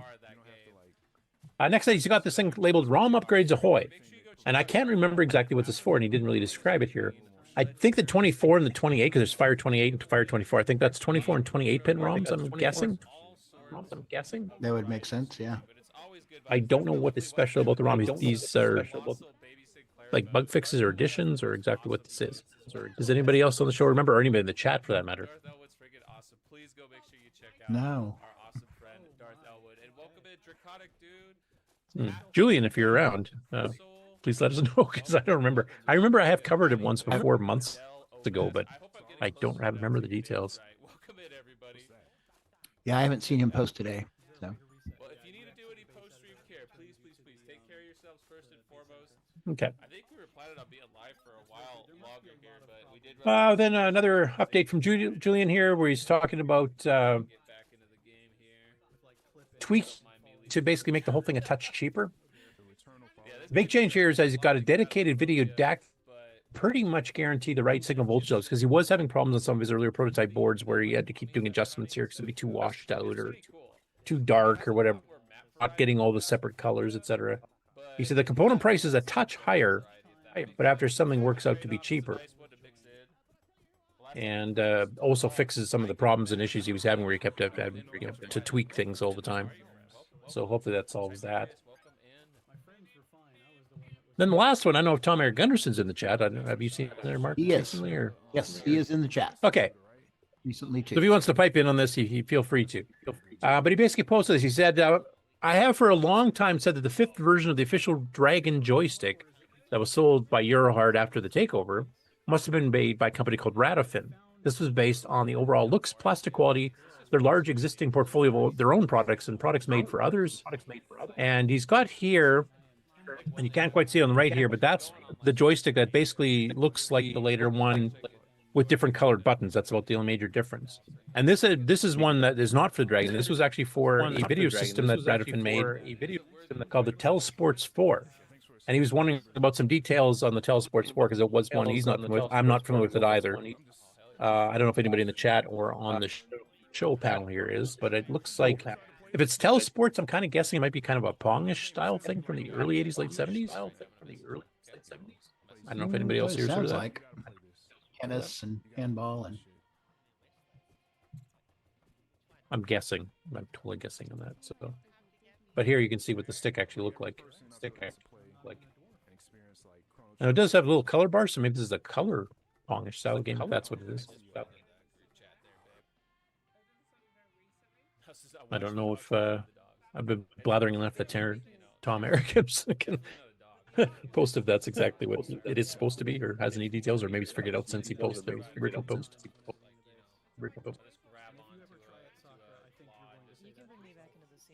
I'm just catching up on the chat here to see if he's mentioned anything on the chat. Not so far. Yeah, but I think that's actually good. Pure breeds have always been more expensive, of course. What does the good one meter at? I think it was 18,000. The push to make Okay. So anyway, hopefully if he pipes up there, we'll cover that in a little bit later in the show. Next up, Alan Huffman had several things that came up this week, and they're pretty cool. Vaughn Cato was a software developer, and he did a lot of stuff with OS 9. OS Term is one, for example. He made a one of the better terminal programs for the OS 9 for the CoCo3, but it also even supported a host mode. So you could host a little mini BBS just with the terminal program, as one example. He also did the View GIF program, which would give you probably the best up until High Color by Sockmaster, which only does BMPs, it doesn't do GIFs. But he did the best GIF viewer, most accurate GIF viewer for the CoCo3 under OS 9 as well. And it was better than any ones in RS-DOS, even like Roger Taylor's, because what he did is it would take longer to do it, but it would go through and scan the image, the 256 color image first, figure out what colors are actually being used, which ones are being used the most often, and then it would pick 2 palettes of 16 colors or up to 16 colors, and then page flip between them to give you a flickery effect, but to give you much more accurate color and detail. And I've actually done a few of those. I think I've shown them on the show like a few years back, and they look pretty good. Now, unless you're seeing it there in person, it's really hard to show on a stream, so I wouldn't even try, because trying to flip between 2 images 60 times per second doesn't always work over the web very well. Except for most, but anyway, he wrote a whole bunch of stuff. Alan and him knew each other fairly well, and I should mention he's actually active in the movie industry now. He's actually been involved with doing some of the video effects stuff for stuff like Avatar. So he's actually pretty high up in the movie business these days, and is still active there to this day. But he did a couple of things that he was kind of working with Alan, kind of behind the scenes, like not stuff he publicly released, like all the other stuff I've been mentioning. And one of the things that Alan recently found out is that he did kind of a ray trace wireframe engine called Toast. And Alan can't remember why it's called Toast. Yeah, hopefully him and Vaughn will remember that, because I'm kind of curious where the heck that came from myself. So he basically published this here, and he made on a Subetha software website. Alan put in a little bit of history that he remembers. So sometime in the early 80s, he said, Vaughn and I were corresponding some topics about rendering a 3D maze in the CoCo, and he called it Toast. Now, we've seen plenty of wireframe games all the way back to like Phantom Slayer, Dungeons of Daggerath, that are based on hallways. So basically, it's a fixed, you're always in the center of the hallway, you just move forward, back, left, right, that's it. This is open world concept, and it reads text files for the map. So this one is more like a Doom or Wolfenstein, where you can turn at angles, that you can have rooms that can be wider than a hallway, or just as narrow as a hallway. So he wrote this little article, and a little sample maze it came with, text files. So basically the number sign or hashtags represent walls, and the two sets at the beginning of the text file is your size, basically your width and height of how many tile squares you can do. And they add a couple little bit of notes here about the bitmap scanner. He's using direct screen writes from what I can tell. I haven't a chance to go through it too closely yet, but he's doing it pretty fast, I think, for the CoCo. Oh, whoops. I didn't want to do that. Let me grab that again. I was going to show you guys the video for it, too.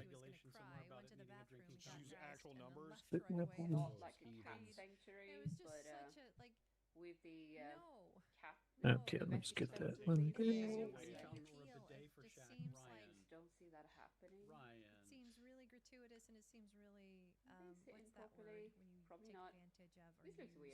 Exploitative to young women who maybe are great looking but don't feel like they have much else to offer. Okay, so hopefully this is showing up. I didn't screw up the share here. You guys are seeing a YouTube video not playing yet, but with a big wireframe hallway. Yep. Okay. Looks excellent. Thank you, Andy. So it's under OS 9, written in C and assembly, a combination of both.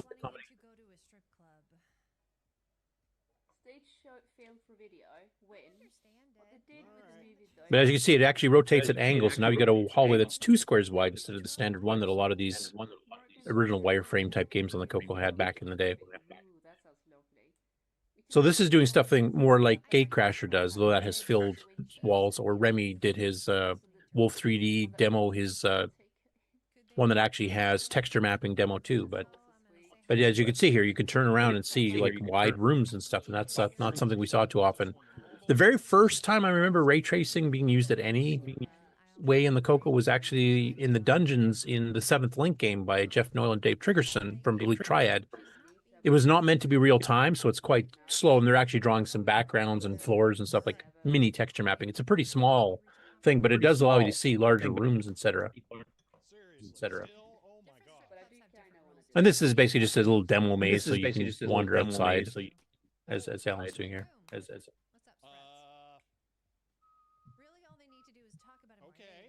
So yeah, it just runs under OS 9 Nitrous 9.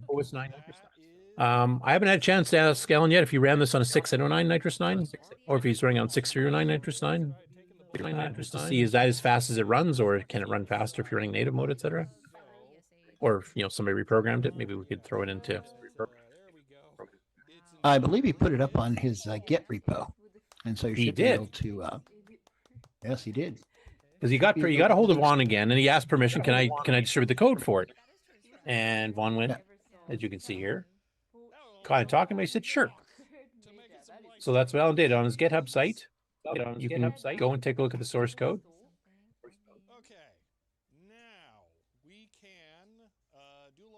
And what little bit of history had. But if you want to go on the source here, you can see there's like a lot of C, and there's some assembly stuff in there too. So it should be possible to recompile it and assemble it on Nitrous 9. Here's some of the C code for the main program itself that reads in the maps and creates this cosine tables. But then you got assembly utility stuff here, which is a whole whack load of inline Deke's assembly. been working on improving. Yeah, Deke's been working on improving the C compiler, so there might be a speed up if you run it under Nitrous 9. Yeah, on the C side, I think the heavy lifting this one though is all assembly, so you'd have to tweak the assembly stuff. Which, if you did 609, you definitely could. I mean, that's basically what I did in Rescue and Fractals. Having some extra registers and hardware multiplication and hardware division. You see all these, branch to divide stuff. And he kept these 16-bit numbers, I think. So you probably could use the divq command, for example, to do what a whole routine in 6809 would take. So if somebody went through and did that, I think you could probably speed this up quite a bit in certain areas. So, like I said, I haven't had too much of a time to go through it too much, but if any enterprising 609 guru wants to go through and especially tweak the routines that are doing the actual drawing and calculations, that would be pretty cool. And then he, as a follow-up, he said that Vaughn had also done a bitmap scaling demo. We have seen these before. Remy did one, which has what is Evil Mario's name from Nintendo? Or is it just Evil Mario? I can't remember. But he did one where you could stretch with the joystick. You could move like diagonally left, right. You could stretch a simple rectangular graphic and zoom it in real time. And this is a very simple test. It's basically just taking a little crosshatch pattern and then stretching it to the left and right. Also running on OS 9, so this is all running native under the operating system itself. And it's a mixture of assembly and C code the same way. And it doesn't look too bad. I mean, he didn't actually use it to its full extent. He's not using the vertical. He just did the horizontal and the kind of CAN demo that it was done in. But it's basically using routines that you could basically do to real-time scale any flat graphic you got. There's a listing he's showing.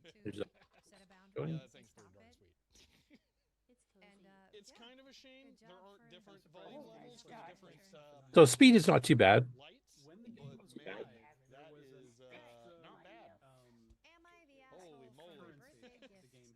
I basically just repeats the same thing. It goes backwards.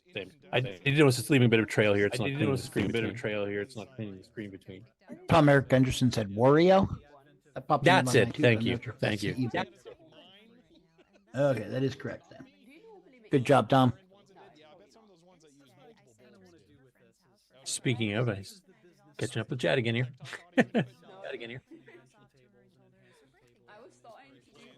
60's mentioning that Graham Kins did a good GIF viewer for the Dragon. Obviously, no CoCo3 colors to work with. There was one on the CoCo 1 and 2 too by Chris Babcock, who also did a CoCo3 one called 09 GIF, but he did one for CoCo 1 and 2 as well that wasn't too bad. I'd like to compare that actually with Graham Kins to see which one did a better job. He said very slow, but it worked. Okay, that Chris's was pretty fast. It wasn't the most accurate though, or didn't take the time to try to do a bunch of fancy things like hyper good dithering, etc.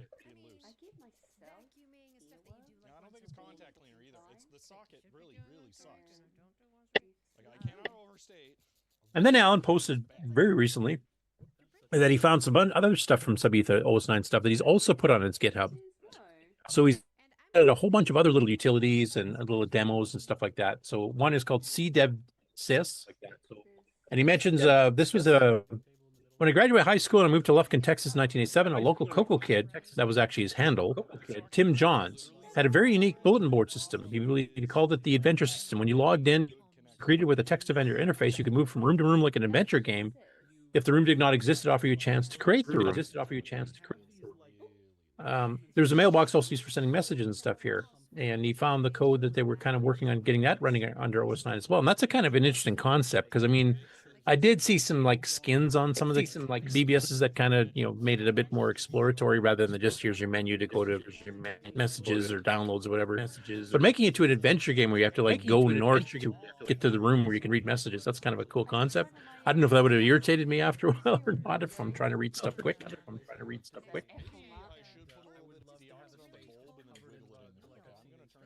And he's got links to the GitHub if you actually want to grab all the stuff here and the source code, etc. SDBBS list, mentioning a listing of all the known BBSs in town in Houston back in 1987. And then he wrote a C program to help me make an online list that allows editing, adding, and deleting entries from looking at the source code. Initially wrote in 1993, then updated in 1995 for the MM1, which is running, of course, OS9 68000. And he's got that one up there too. The 1992 Atlanta CoCoFEST simulator. He finally found the source code to his graphical adventure game, which features digitized photos from the 1992 Atlanta CoCoFEST. I called it a simulator because I never quite completed the game version. The goal would have been to get into the fest and acquire a list of items. In the version that was released, there was one puzzle of how to get into the fest, and then you could go around and explore and get and drop things, but it was mostly just an exploration program rather than the game. And we've showed this on the show a long time ago. I think I even got it in the latest version of VOU. So it's a 640 by 200 grayscale text adventure, basically, with actual digitized photos of people from the show. So if you want to see what the CoCo luminaries, some of them look like back in 1992 when they attended Atlanta, that'd be a pretty cool one. And then he had an updated version of his 1994 graphical adventure. Oh, maybe for Chicago. I can't remember now if I had the Chicago one or the Atlanta one on the VOU. I think I got one, so I'll have to update the next version. And he says, at some point, I would like to see if I can build any of this old code. Some items could be made to run on a modern PC. Though the pre-ANSI KNRC would need some updating. Yeah, we definitely would. But it's really cool that he's found some of the source code. Because some of that stuff, like Von Cato's like wireframe 3D raycasting engine and stuff, I think you could do some pretty cool stuff with that rather than just a demo. Next up, CoCo Town did a quick follow-up to the video we just covered last week, where he's going through how the disk controller works and how to make it work without having to use NMI and halt, which was a thing that bugged us OS9ers all the time there, because the Tandy disk controller and the drivers for it would run halt mode, which means you would, anytime you access the floppy disk, you'd lose keystrokes, you'd lose time on a software clock, etc. And he was experimenting with, like, if you just start, querying the DRQ line and stuff manually, you don't need to do the NMI or the halt, and it actually will run faster, because he did manage to get it to run, but then it was running quite a bit slower, and that was why he figured Tandy chose the route they did. So in this case, he talks about a bug he hit when doing the patches from the last episode, but he also goes into some details from William Aston stuff that kind of go through things a little bit differently than he originally thought. So I'll just play the intro like we usually do. He's a bit more serious on the, but it's still entertaining. Hello, and welcome to this unplanned part 2 to my previous video where I explored this, the CoCo floppy disk interface. In particular, I explored how the timing of reading bytes off of a disk gets coordinated with the timing of the CPU in the CoCo. And we talked about how it uses halt and how it uses the NMI exception to coordinate the two so that they can be speaking the same language at the same time. I also decided that since it seemed so odd and complex that it would be doing all of this really harsh synchronization, that surely I could do better and simplify it and kind of hack the ROM in this so that we wouldn't need those weird hardware tricks. And the results were not very promising. This addendum to that previous video is actually really only about 6 or 7 minutes long. The rest of this is about something totally different. I'll get to that later. But this video, the main part of this video, was inspired by this insightful comment from Lost Wizard. When I explored the ramifications of this comment, it kind of threw the entire outcome of the previous video out the window, kinda. I would highly recommend you watch that previous video first, or this one won't make any sense at all. I'll try to put a clickable card up here to the previous video and like a picture of the thumbnail over here, and then maybe a link in the description or something. Watch that first, and then watch the few minutes of this video to see what the proper outcome should be. Lost Wizard was referring to this. I know I mentioned that Lost Wizard is with us. I mentioned that.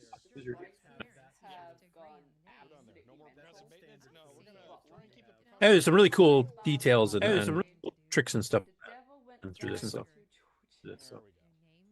If you're interested in how the floppy controller works and maybe how you can write your own driver for it, that doesn't halt as much, I would definitely check this video and the previous one. This video and the previous one.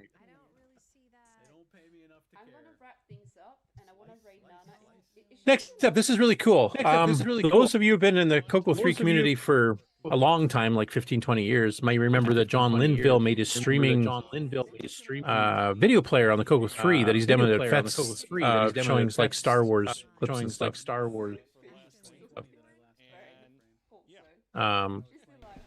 Yes, it's getting worse. Yes, it's getting worse. The echo? Mm-hmm. The echo? Okay, it's not just me then. Okay. But I'm still hearing it, and Marco is muted. Well, he just muted and stopped. But I don't think I have any echo going on here. I have headphones and mic and... Anyway. Yeah. Anyway, if it comes back, if you mute Mark, it did seem to stop, so... Yeah, I can maybe it's hear just the a... echo. I'm not hearing it now. All right. Are you? I hear like a little bit of reverb. Okay, because I was getting like 5 seconds behind. 5 seconds behind. I hear reverb. Yeah, I just got it now again. Yeah, so Mark, it is you. I don't know why. I don't know really? Why. I don't have anything playing, so.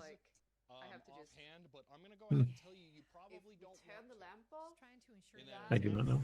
Yeah, I have my microphone muted. Let me try muting Zoom and see if it's something else. Okay. I'm not hearing any echo. Mark, turn yours on again. Sorry, folks. We're just trying to debug this here. Mine's on now. Okay. Can I hear myself echo? Yeah, I just heard it echo. I'll mute So again. it's not Sloopy.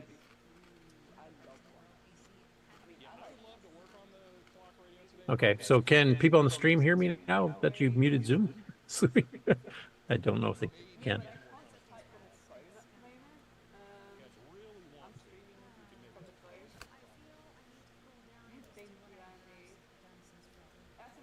Can you guys out in chat land hear me? I hear you. Okay, well, I know you can. Just want to make sure that... I just want to make sure Sloopy muting Zoom there didn't mute the out. Yeah, 60 said there's also background chat. It sounds like the show bleeding through or something. That's what I'm hearing too.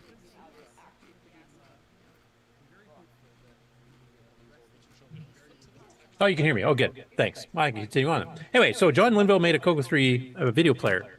So basically, it would take an MPEG and convert it down to a custom format for the CoCo3 that would be able to stream and actually play pretty well. That was streaming off SCSI, if I remember. So he's using pretty large buffers. So Glenn Hewlett, because he's been experimenting a lot with both his basic compiler he's been working on, and also some of the features of the CoCo SDC, which includes a streaming function that allows a lot less overhead, has written a player similar to that now to run on the CoCo SDC specifically. And I think Ed Snyder, who created the CoCo SDC, had done a demo of something like that, if I remember correctly. So in this particular one here, he's got one that will allow you to play either composite or RGB. It'll try to do a fake 256 color with, aliasing, etc. on composite, and then also has a kind of a pure RGB mode. And it will do up to 11 frames per second with 11 kilohertz mono audio in those modes. And he's got a little 2.5 minute video. I'm going to play the whole thing. And before anybody gets worried, this film with John Wayne is actually in the public domain now. This is not illegal to restream. So hopefully if any YouTube algorithm thingies here are listening in with AI and understand what I'm saying, there's no reason to block this. So please don't. But it'll show you basically what it looks like. No, Glenn talks pretty quiet, so I'm going to crank the volume on this here. Yeah, I've been playing around with the composite NTSC output on the CoCo3. I have this CoCo3 hooked up to this monitor in composite mode right now, and got it playing movies.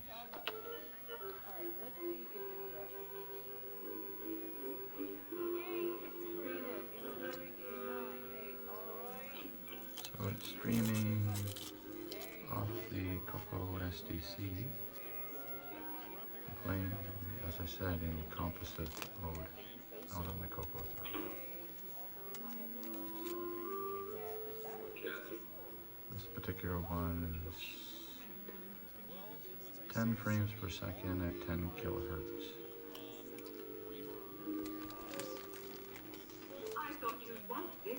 And then while playing around with this, I thought, well, maybe I can get it working with RGB mode. CoCo3 can show 16 colors out, so I made a player that would play back the same movie in, again, 10 frames per second, or 11. Actually, 11 frames per second. There's the frame rate. And what that does is it picks the best 16 colors out of the CoCo3's palette every single frame and shows that on the screen. So this is what it looks like. Not more dithered looking, but it still looks pretty good.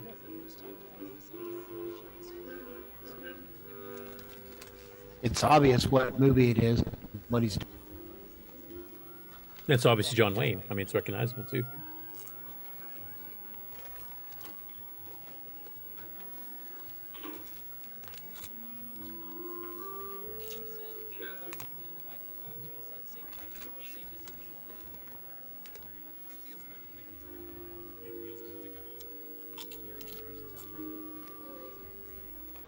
So I was just wondering what your opinion was. Like, do you think the composite with the more pseudo colors but slightly lower resolution looks better? Or do you think the RGB dithering looks better? The sound quality is pretty close to the same. One's 10 kilohertz, one's 11, but RGB. You prefer the RGB? Yeah. Did too, actually. I thought the composite would look better, but actually, to me, it did not. Anybody else have an opinion on that, either in the chat or on the? This is pretty much amazing, you know. Yeah. I mean, imagine if you set it up across the across a room or something, it actually would look like just like the regular old TV, and you can actually watch a full TV. Like TV 40 years ago. Imagine watching this when you first got your Color Computer 3. Yeah, that would have been mind blowing. Wouldn't that happen? I was pretty impressed. I was pretty impressed with John's earlier one, which I think was also composite. I think he used the 128 by whatever mode 2, and then the RGB one's using 256 by 106, I think is what he's using in this case.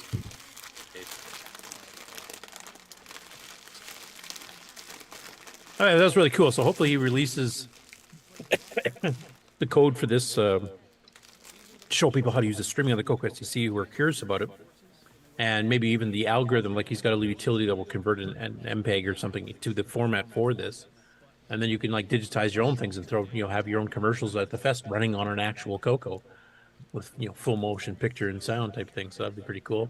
I'd maybe even do an 8-bit or 90 stereo version. Maybe you can throw that in there too.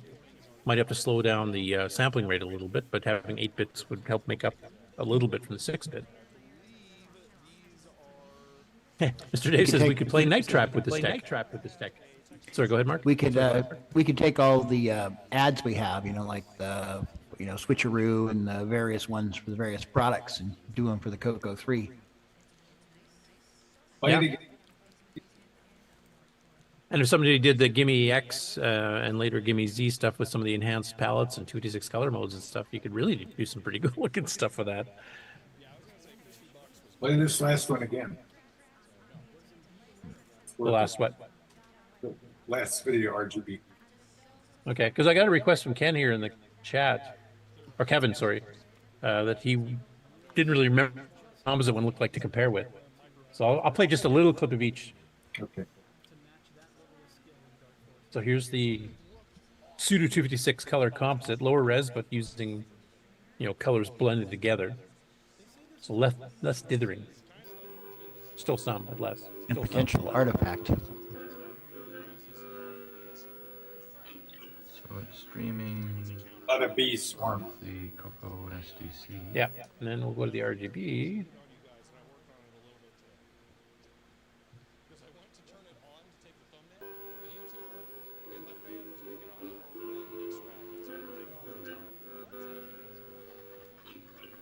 This has like bee swarming on the outside edge, but not where it's important in the middle. Yeah, I think it also depends how much the background's changing too. They're dark. And we should make it understandable here, the CoCo's not doing the rendering of this. That it would be way beyond even a GIMEX or GIMEZ's capabilities, or 609 for that matter. These are pre-converted to a special format to stream across. But to keep a good, 10 to 11 frames per second with a, fairly decent mono sound quality. Okay, some votes are coming in. So Kevin Holloway says RGB definitely looks better. You can almost see his blue eyes.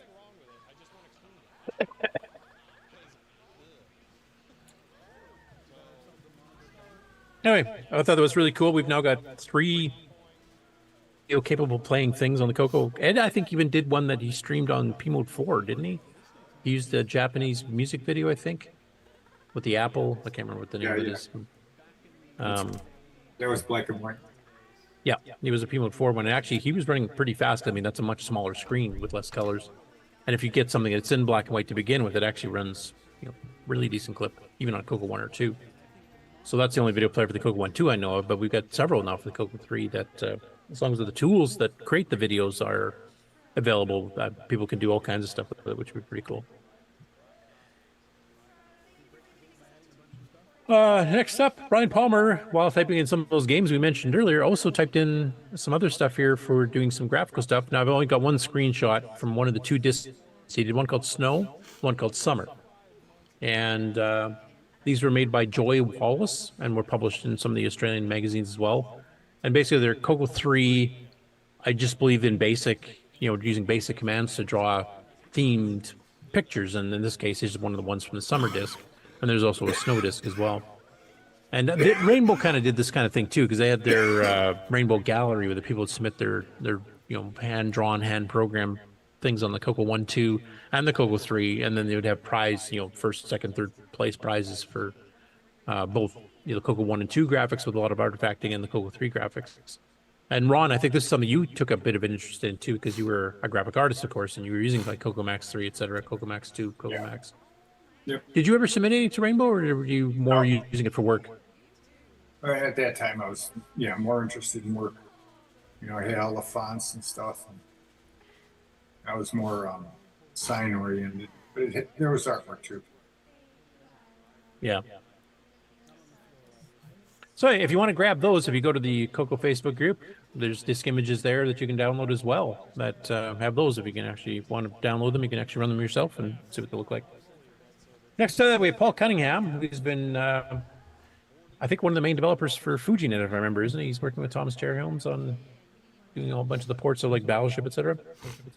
I believe so, yes. And he just joined the Color Computer Discord recently, too. Okay. Okay. Oh, no, so these guys have been doing the Bare Naked Fourth we've been covering as well. So he's doing a fourth implementation, another one. But he says, I've always wanted a real-time clock for my CoCo. I remember doing something similar using a 555 timer connected to my joystick port back in the 80s. But of course, it was never good enough. We're getting an echo back from you again, Mark. I just quickly need. Thanks. So he said, I've added a FujiNet library to Bare Naked Fourth, which is cool. That means there's another language you could use in the CoCo besides C to actually work with FujiNet. And he added this demo, which displays a clock that is synced with the FujiNet RTC. You can find it here and try for yourself. And he's got links directly to his GitHub. Disk image if you want to just run it. If there's a source code if you want to see how he did it. And his start of a fourth library with explicit FujiNet support is also available there. He said, caveat, Bare Naked Fourth is an AI-assisted project that I've been working on to support my own CoCo development efforts. However, if you are looking at any of the assembler and see anything weird, inefficient, wrong, let me know so I can make it better. So that's kind of cool too.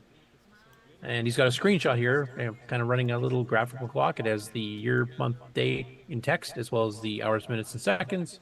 And it has an actual little analog clock with the second, minute, and hour hands. Like this, that's one of the built-in multi-view ones, under OSign Level 2/Nitrous 9.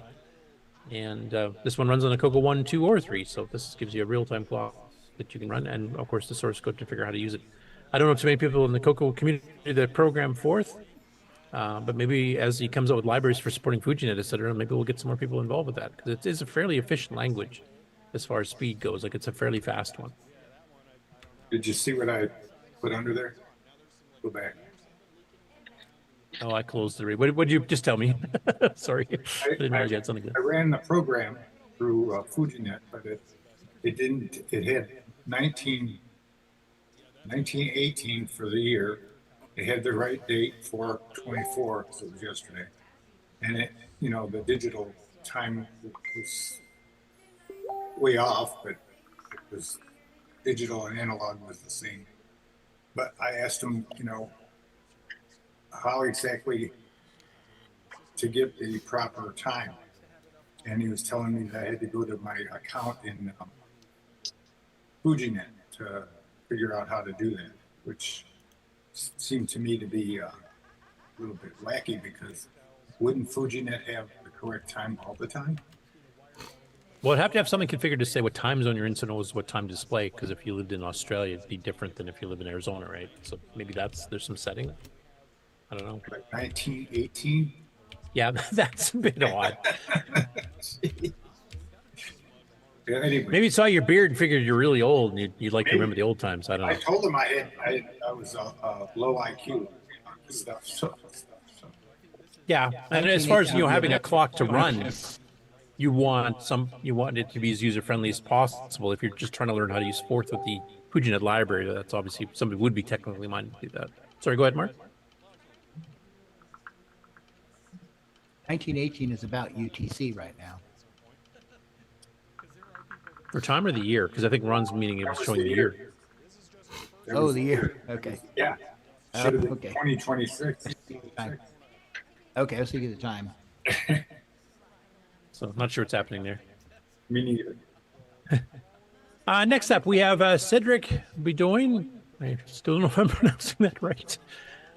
He's, of course, the person that's working on the ESP32, basically emulating a CoCo in hardware, which actually has been shipping now. Several people are posting on Facebook that they've got them. Some people have been posting in the Discord as well. And he's been adding more features as he goes here. So another thing he's added recently is implementing the RS-232 pack.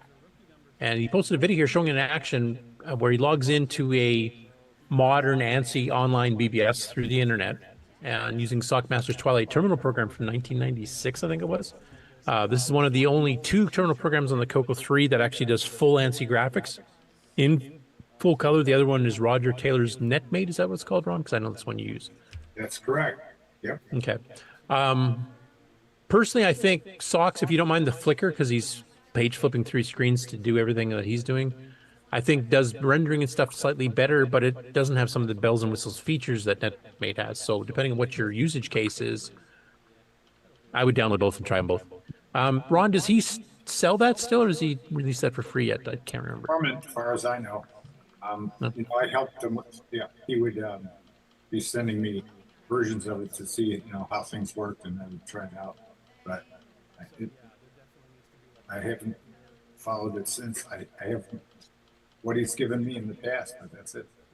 Okay, because the last time I remember, I think he's using the 320 by 200 screen mode. I think so. With 16 colors, and then he created a special font that's like half the size of a normal one to fit 80 columns still, and he has pure color, so there's no flicker at all. And he just designed, the graphics for the ANSI graphics stuff. Sockmaster actually has this thing where he's drawing pixels at 200-degree angles. I can't remember what the exact explanation was, but he's doing pixels alternating between 3 different screens with different colors, but offsetting the pixels by 1 to make it even look more filled in than normal page flipping would be. And it actually does a pretty good job. There is some noticeable flicker, and it probably looks worse on a video than it will in real life. I've actually ran the program in real life. But it does support an 80 by 32 screen. So you even get more lines than a standard PC does, because his font's a little bit vertically shrunk a tiny bit, and it was also using the 225 scan line mode, so he's kind of maxing it out. It takes 96K just for the screens, put it that way.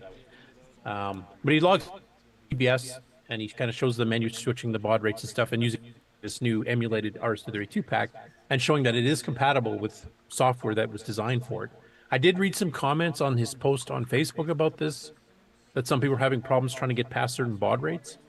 That may be dependent on the terminal program. Like I know some terminal programs only went up to 9600, and 2, and then of course there's other ones now that you can do 9600 on BitBanger, including Twilight Terminal. But just so you guys can see what it looks like, and it's actually running a real ANSI BBS on the internet. Here's a little bit of a demo. I won't probably play the whole thing, but I'll play a little bit. And this is on the ESP32 boards, and he's still doing updates to it, so he's got his CoCo3 support on it going pretty good at this point if he's emulating the RS-232 back and actually doing Sockmaster tricks. That's usually what blows up emulators and stuff. So you can see there's a bit of a flickering there too. If it hits the disk drive, you'll see it actually one of the 3 screens, and you'll see kind of a little bit of how the trick works. Here you bump that up to 19,200 baud.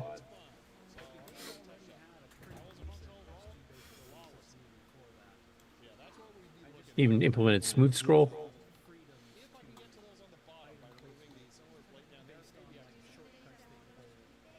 And he actually attended the VCF Montreal. Hopefully he'll be at the next one. I would love him to demo some of his stuff like this and actually explain some of the techniques he used. How many of you, while we're watching, here on the panel and in the chat, have actually been using the CoCo to log into BBSs other than the ribs that we were using for a bit there? Isn't it less flickery on a, CoCo, the CRT? Yeah, I think it is personally, because the phosphor kind of delays it right as it fades, so it makes it a bit more solid. There still is a little bit of a flicker. Yeah. But not as bad as flipping 2 screens with different colors. Yeah, much like more. The way he does his diagonal pixel calculation thing, it actually does pretty good. Yeah.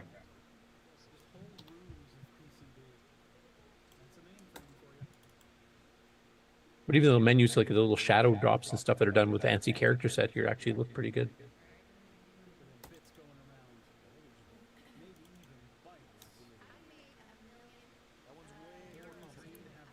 So anyway, I would love to see if it's some people here who've gotten an ESP32 or have one on order, because I know I think he pre-sold like 50 or 60 already or something. If they want to experiment. Mark, I hadn't been tracking how many, but yeah, I know there's quite a few people who are interested in it. Ron was asking, what does ESP stand for? Extra Oh, the company it makes is called Expressive, so I assume it's probably kind of an abbreviation or a contraction of their name. I don't know offhand exactly what it means, but there's different models: the ESP 8266, the ESP 32. So That's just different levels of capability. yeah, the 8266 is one of the first ones. That's what Sloopy's drive wirelessly is based on, which is uses the Wi-Fi module to link. But the ESP32 has a lot more power. Isn't The it ESP32. It's a pie. It's just like No, it's not like a pie. It's much, much more basic than that. The FujiNet's based on the ESP32. Oh. Okay. Raspberry Pis are way, way more complex. So Raspberry Pi, now the ESP32 would be more like the one that Strick is using on the Centipede board, the RP25 whatever, because a Raspberry Pi actually has a video chip. It has also a Wi-Fi chip. It has what else does it have? It's a complete computer. I mean, Raspberry Pi has got video output, keyboard input, USB, all that. So ESP32 much more basic. So it's basically just like the RAM and the ROM, the RAM and the CPU. Basically. It has a CPU, basically. Yeah, it's got a CPU. It's got a Wi-Fi module, Bluetooth module. Usually, some of the ESP32s don't have Bluetooth. Do you know what the processor system is there? It's a proprietary one. I think it's called a Tensila. Is the processor that ESP uses. There's 1 and 2 core. They might have more cores than that now. Also, a lot of times the extra memory is done through an external flash. And then they use SPI to communicate with it. So anyway, I don't know which one he's using for the CoCo ESP. You always seem to know the good stuff. Thanks. I work with embedded systems, so I try to keep an eye on these things. Yeah. Thanks. Yeah, but that's been a very successful project for Cedric. He's, like I said, he sold quite a few. There's been people posting on both the CoCo Discord and on Facebook CoCo group of their experiences with it. And he's constantly adding new stuff too, so it's kind of nice to have that. There's another available option for people who can't buy, like I say, a real CoCo3 because they're getting astronomically expensive unless you go to CoCoFEST. And the last regular story I have this week is from Geoffrey Knutzen. And he said, I recently rediscovered my old color computers and found 2 of them that I had modified with MIDI interfaces right in the case. This is not adding a MIDI Maestro or the equivalent back in speech systems back in the day, but integrating it right inside. I mentioned this in passing on a different post, and there seemed to be some interest. So here's a brief overview, and I'm not going to read the whole thing here, but basically he's using a 6850 serial chip to do the custom speed that a MIDI serial port uses, which is, I believe, 31,250 baud. Whereas, a modem one would jump from 19.2 to 38.4. So, yeah. And it handles both MIDI in and MIDI out, which means you can actually record your playing, which some of the higher-end software in the CoCo did allow in the higher-end hardware. There's 3 possible ones. You got MIDI in, MIDI out, and MIDI through if you want to connect multiple synthesizers together, or a drum machine and a synthesizer, etc. So basically what he had done is he'd actually modified the CoCo itself to tap in all this stuff. And I'm not a hardware expert. I'm not a MIDI expert, so I can't really explain most of what I'm seeing. But you can see he's got a wire attached to one of the pins on the 6809 itself that is going out. And that's the keyboard connector, I guess. He's got it attached there somehow, it looks like. Or maybe that's something else. Or maybe that's part of the custom, the MIDI chip itself or something. Right next to the power switch. Oh, custom board. Yep. And is that 6850? I can't really tell. It's an AMI chip.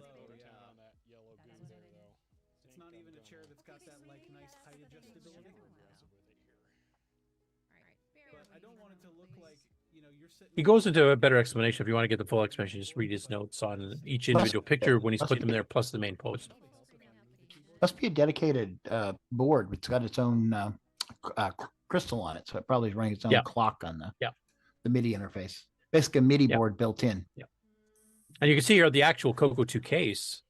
He's actually got the MIDI in and MIDI out ports like right in the case itself. He cut holes and mounted them on there. So You don't need a separate card connector. You don't need a multi-pack. None of that stuff. You just plug it in and go. That's the gold edition of the color computer. Yeah, that one yellowed a bit. Yes. Yeah. And you can see the inside of the case where we put them in. And here's kind of showing the whole outline. The CPU one going over here. A ribbon cable to his custom board, and the ribbon cable attaches to, I'm not sure what. So obviously not the keyboard. I was wrong, because there's the keyboard ribbon cable receptacle there. Does he have a sound file? Of, you know, what it sounds like playing it? Not that I've seen. Would it sound like a keyboard? You know, that had the similar MIDI stuff on it? It should sound the same as long as you've got one of the synthesizer chips hooked up to whatever MIDI device you're using. You don't need an actual keyboard for it, because I mean, there was a lot of like play only modules that people sold. In fact, the Sound Blaster supported MIDI in, what was it, the 16 or 16 Pro or something? I can't remember when they first came out, but they had a support for MIDI. Now MIDI is like a software emulator in most operating systems. Anyway, that's all the news we have this week, except for some stuff probably announced at the fest, and I'm hoping we still get a walkthrough at some point. I do, however, have to go through upcoming shows. Obviously, there's two that are going on this weekend. CoCoFEST itself is on right now, and then also Lightem, the VCF in Argentina, is also going on this weekend as well. So I'm hoping we'll get some further reports and stuff on that next week as well. There'll be some pictures in both. But in the meantime, I will switch over to upcoming events.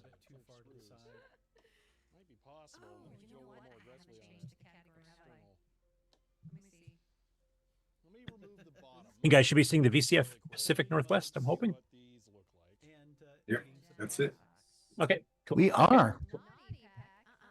I was double checking occasionally. I've selected my whole screen. So go ahead. They have a map also of the rooms. Let me see if I can find the link for you. For VCF PNW or for CoCoFEST? Yes, yes, yes, for this. Well, Rick Ulan made one for CoCoFEST, but there's a map for this event also. Okay, while you're looking at it, just mentioned in the chat here, Brian Blake said he got his ESP32 yesterday, printing the case today. And he mentioned the ESP32 has many variants from simple modules to full dev boards. Yep, they do.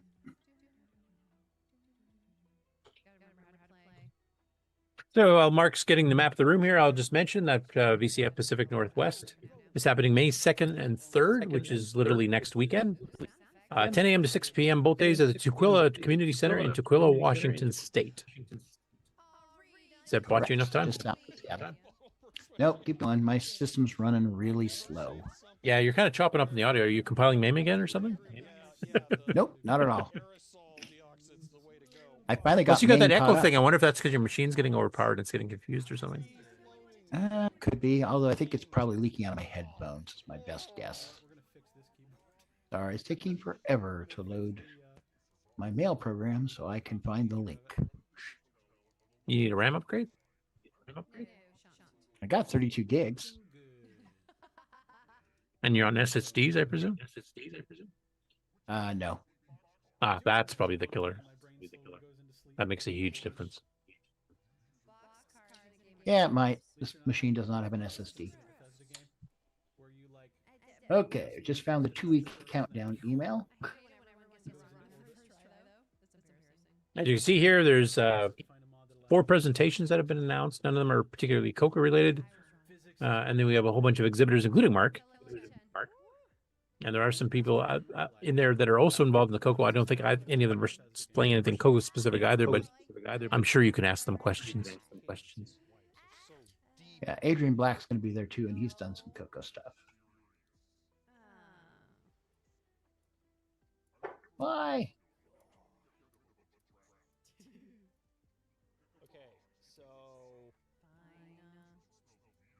Still can't load the email? Yeah, I got the email loaded. I'm just trying to find the web page here. Are you just going to send the link in the chat and I'll show it, or do you want to show it yourself? Yes, please do. My machine's running so slow, it's going to be very sad.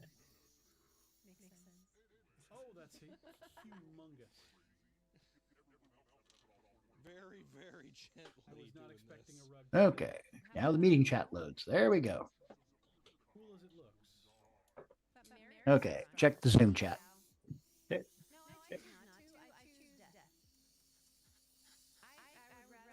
And you can click on the little map.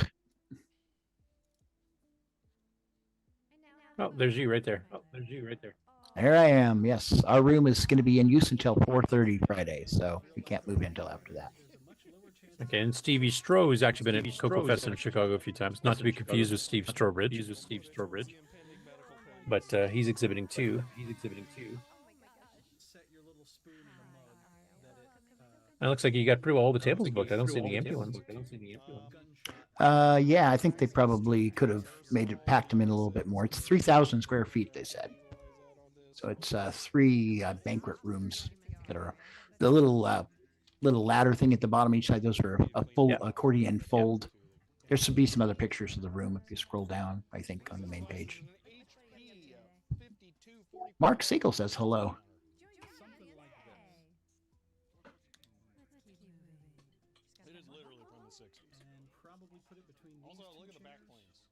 No, let's see other photos. Okay, must have been another email. They had a picture of the event space.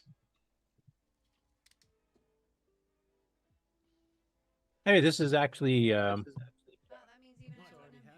tied with a museum too, isn't it?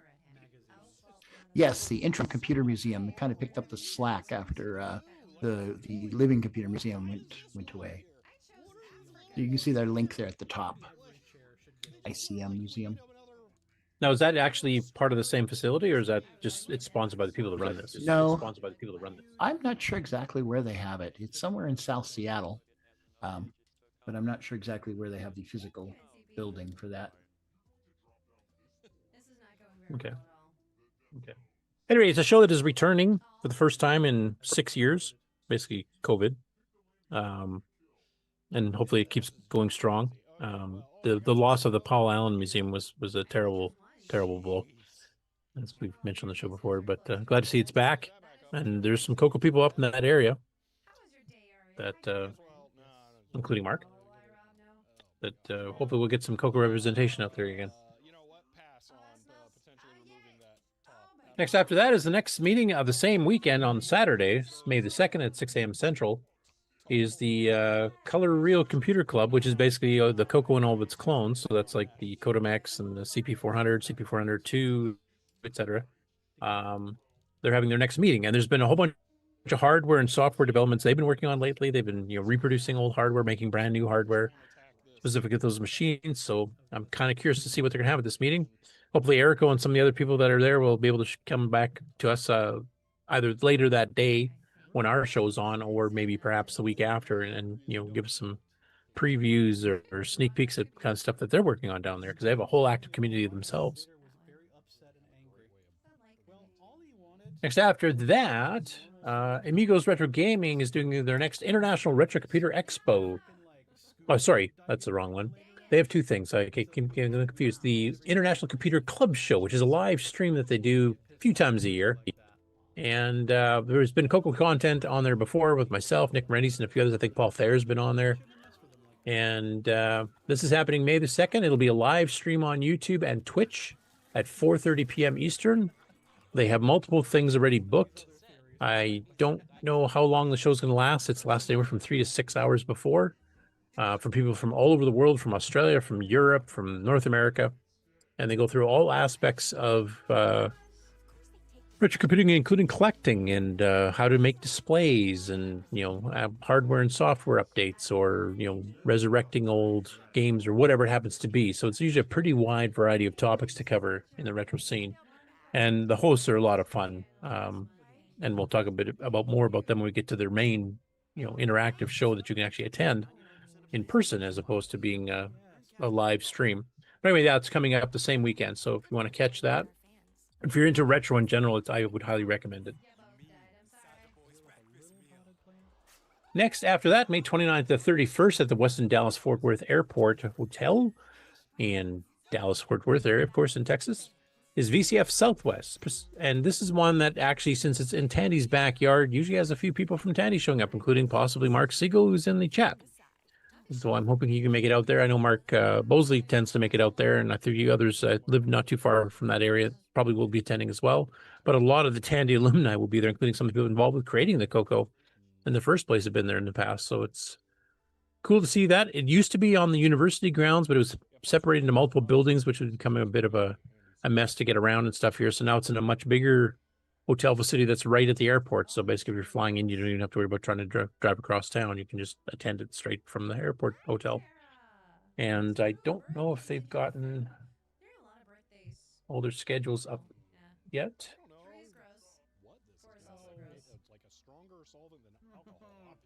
Oh, there's a concert, the Orc 90 on the Tiris 80. That's cool.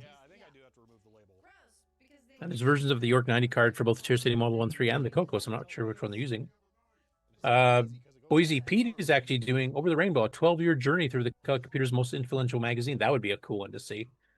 I wonder if he's going to be able to get anybody that used to work for Rainbow, like Jim Reed and a few others I think are still around.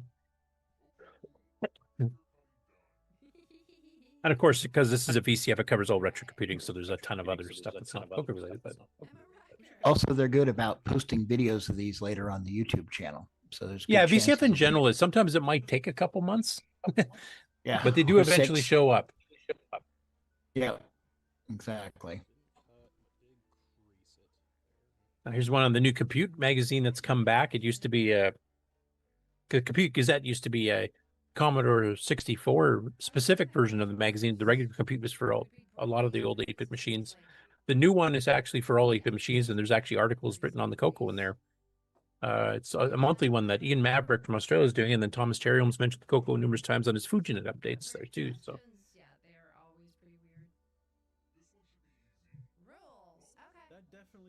and some generic stuff like how to recover, data from bad drives, etc. Stuff on QBasic.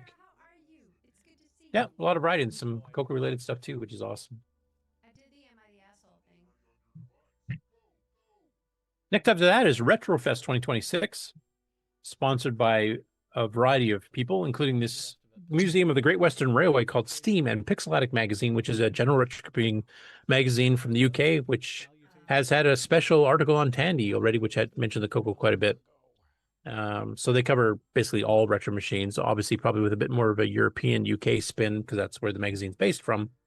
But they do a lot of cool stuff. And some of the people that actually write and help edit Pixel Addict are actually active people in the Amigos world too. So you can actually talk to some of them. In fact, I would be willing to bet some of them are going to be doing some stuff on the International Computer Club meeting that's happening on their live stream. By the way, this is May 30th to the 31st, 10 a.m. to 5 p.m. both days at Steam, the Museum of the Great Western Railway in Swindon. So you kind of get a free museum tour at the same time you're there, kind of like some of the other VCFs are. Next after that is the International Retro Computer Expo 2026, formerly known as BoatFest. This is the second year using the no name, which is far less confusing to people just wandering by. And this is at the Social Event Space in Hurricane, West Virginia. And this is a pay event, and they got ticket prices here, and you can get, single day, multiple days, etc., family packs, etc. And this covers all kinds of retro computing, retro game consoles, retro tabletops, retro arcade games. They've had a lot of really cool stuff in here. They've had a lot of CoCo representation. I've been down there. Ken's been down there. Jason Reichert's been down there. Have a blast. It's a very friendly place to go. And it's in a smaller city of like 6,000 people, so it's not like trying to drive through Chicago to get there. In fact, some people have actually camped at the campground there, and they come to the show from the campground instead of staying at the hotel. But it's a lot of fun. They've had, I think last year we were kind of showing off some of the special interface games on the CoCo3. So we had like the Dicom phaser gun, and then we had the Steve Bjork Warp Fighter 3D with 3D glasses, which they just covered on a recent show.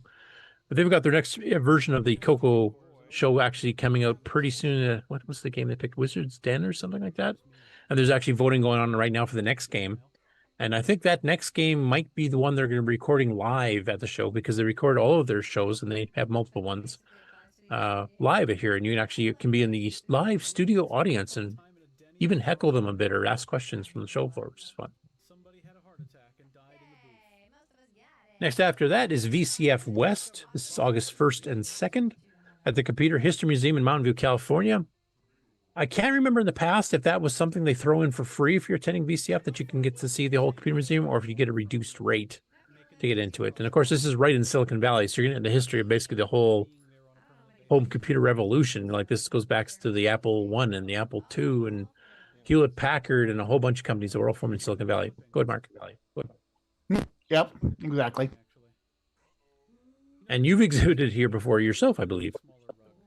2019. So I'm hoping like some of the people that were the kind of movers and shakers in that area, like Tim Linder, have moved away from there. So I don't think it gets out there as often. But hopefully some CoCo people can get out there. I think Michael Furman is still around that area. I know he's demonstrated the fourth stuff. But sorry, Tony Capolini, right? Yeah. Yeah, they're both in that area. So hopefully we get some CoCo representation out of this one. I don't think they've got any schedules yet. No, it doesn't look. I won't see if there's anything on talks yet. No, just what the name of the room is that you need to go to for them. So they haven't got the details yet. But of course, this is pretty far ahead in the future, being August 1st and 2nd. Next after that, we have the big retro show for General Retro, which is VCF Midwest. The 21st, September 12th to 13th at the Schaumburg Convention Center in Schaumburg, Illinois, which just moved to a few years ago. Much, much bigger facility than they had previously, and they're rapidly filling that sucker up every year. It's bigger and bigger. There's thousands of people that go to this show. There's a whole section of CoCo people there because, of course, being in the Chicago area, Schaumburg was where the first Rainbow Fest in Chicago were held back in 1983. Being in the Chicago area, there's Glenside and, Jason Timmons, that's kind of in charge of VCF Northwest, is also the auctioneer usually at CoCoFEST. I don't think he's this year because it sounds like Mark was doing it, or maybe Jason's still doing the main auction. I didn't get a chance to ask him. But basically, there's a lot of CoCo people that come out to this. There's a whole, set of tables that's devoted to it. But the show's so big, there's big tables devoted to all kinds of machines, including old Potts telephone lines and all kinds of cool stuff. So if you're going to catch one show, if you're a CoCo person, I would pick CoCoFEST probably first. But if you want to catch a fair bit of CoCo representation, but cover all of retro computing, this is probably the show I would suggest because it's definitely the biggest. There's live music from, Taylor and Amy and the other people that are in their band that have released a whole album of songs that are based on all 8-bit machines, which is really cool. And you'll see a lot of the bigwig YouTubers and stuff for covering retro, like the 8-bit guy, and I'm assuming Adrian's Digital Basement, a whole bunch of others will be there. So definitely worth checking out. After that, we have Tandy Assembly 2026, October 2nd to 4th at the Doubletree by Hilton Hotel, Cincinnati Airport. Now, this is a new venue. They were previously outside of Cincinnati in Springfield, which is a small enough town you can't get international flights there. So you'd have to basically fly to Cincinnati, then rent a car or an Uber or whatever, and go 30 miles out of town to get there. Now it's right in the terminal building for the Cincinnati Airport, which ironically enough is in Kentucky, I believe. Yes, so it's located in northern Kentucky. Yeah. So it's much more convenient for people who are flying. And then the other added bonus is that it's much, much bigger. Like it's 2 to 3 times bigger. And they were running out of room at the previous facility. And they actually had to start refusing people to get second tables last year because they had too many vendors. This solves that problem. So you should have vendors that have much more space to show their wares off, and just more people can actually fit in the building. So I'm hoping this goes really successfully. And this is definitely a show I do eventually want to get to myself. And the last one you got is VCF Montreal 2026 version 2, because they had one in January already, which was quite successful. There were several CoCo-related speeches. Jim Gary was there. What's the other fellow's name? Blanking on it. But anyway, there's a couple of presentations that were specific. Which one? Who didn't Erico do a presentation? It wasn't Erico. It was Fabian? Yeah, it might be Fabian Rodriguez. Fabian, yeah. Could be. I can't remember for sure, but yeah, there's a couple. I think there's a couple. And Sockmaster himself actually popped by, and he visited a bit with him. I'm hoping he would. I would love to see him come out and actually do a presentation on all the stuff he's pulled off in the years, because he's one of the geniuses in the CoCo world, and then he's been kind of shy. He doesn't go to shows that much. He was at a couple of the Penn Fest back in '99 and 2000. But he's a pretty quiet guy, and I would love to see him out there. I'd like to, that's even close enough. I think Alan DeCock might be able to pop by too. And he's, one of the main principal guys behind Nitrous 9. So, Mark Siegel said he's going to be going to the VCF Southwest. Oh, cool. So if you want to meet and Mark in question, or meet Mark in person, I should say, and ask him questions, Which he may or may not Maybe answer. ask him for some more details on the deluxe collector. Which he This may would or be a may great not time to answer. go down and see him there. So anyway, VCF Montreal version 2 is coming November 7th and 8th at the Champlain College Saint Lambert, which is a little bit of ways from where the previous one, which is on a military academy, if I remember correctly, kind of like the VCF East. But they're doing it a bit earlier in the year, so there can be 2 VCFs in Montreal this year. One was in January. That's actually probably the worst time to come up to see almost all of Canada, never mind just Montreal. Early November, there's a chance you might not even see snow. So, and it definitely should be warmer than January. So it's the first one went quite successfully from what I hear. I don't have any specific numbers on attendance, but it was well over 5,000 from what I understand. And a good start. And the fact that they're gearing it up with a bit of a change to a slightly friendlier climate environment to be in, should be a good show. And that's all the ones I have for now. If anybody else has any shows that I've missed that might cover CoCo stuff or retro in general, please send me an email at curtisboyle@sastel.net. Or you can send a message to me on Discord or even to some of the other people in the panel here, and they can forward it to me. And we'll get them added to the list so we can talk about them each week so you guys can figure out what other shows you want to attend. And that's all I've got for now.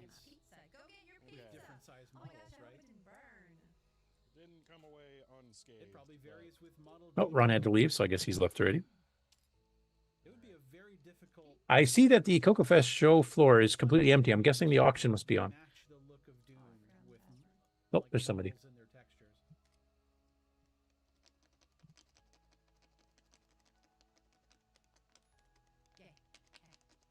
Hello? Is anybody out there? I can see Mark moving his head, so I haven't froze. Nobody here. Nobody here, but I'm us here. chickens. Just muted. Yeah, the echo back is definitely coming from you. It must be just a glitch in the machine at the moment. I guess. I mean, I don't know where it'd be leaking from other than from my headphones. Or software driver issue or something. I'd probably guess that. Yeah, could be. I did upgrade my system recently to Ubuntu 24.04, so still got a few audio things I'm figuring out. Okay. So I was hoping maybe to get some show floor coverage of somebody to be able to walk through the booths here, but I don't know if we're going to get that because it looks like everybody's at the auction.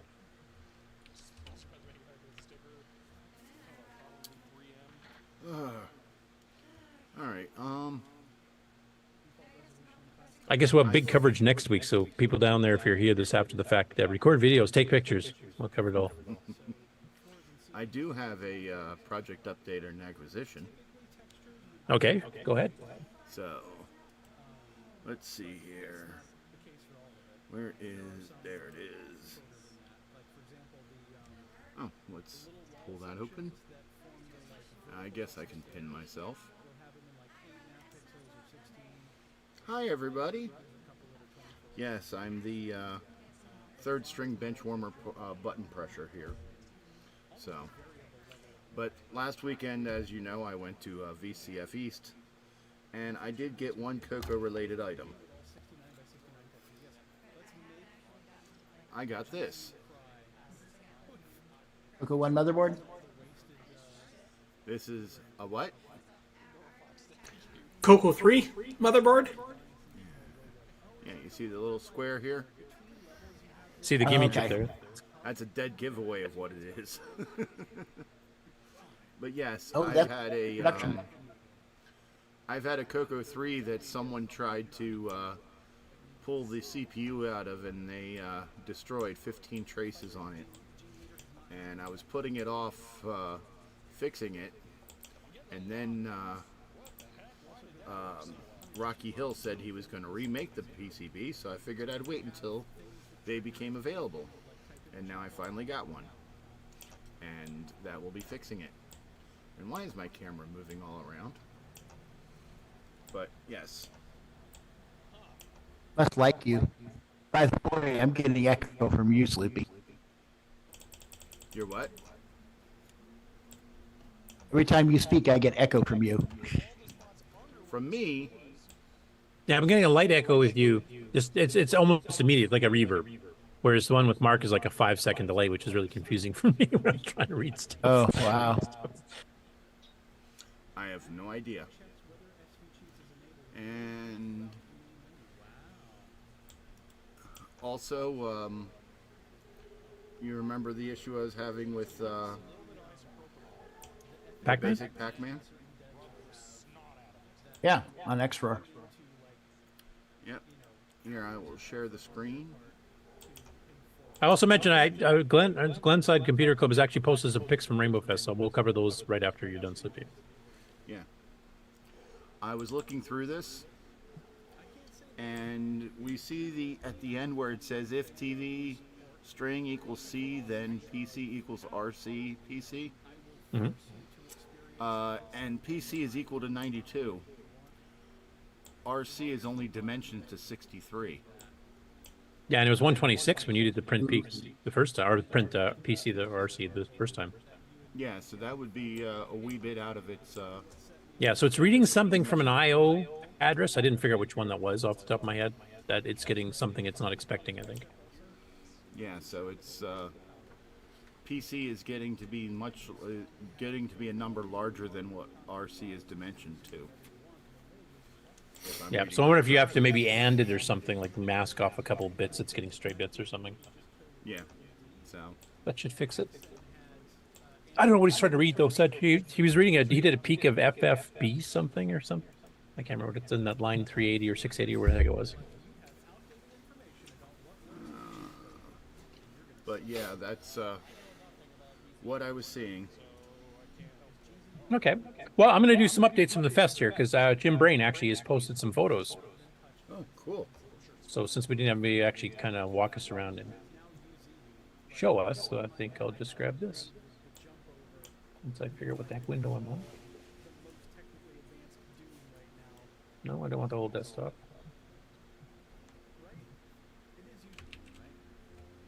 Back here. Yeah, I'll do the cake one first. He's got some comments on that too.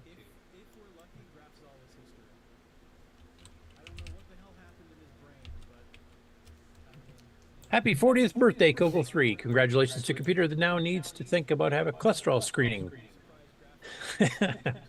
Yeah. Thanks to my lovely significant other, G. Sorry? What?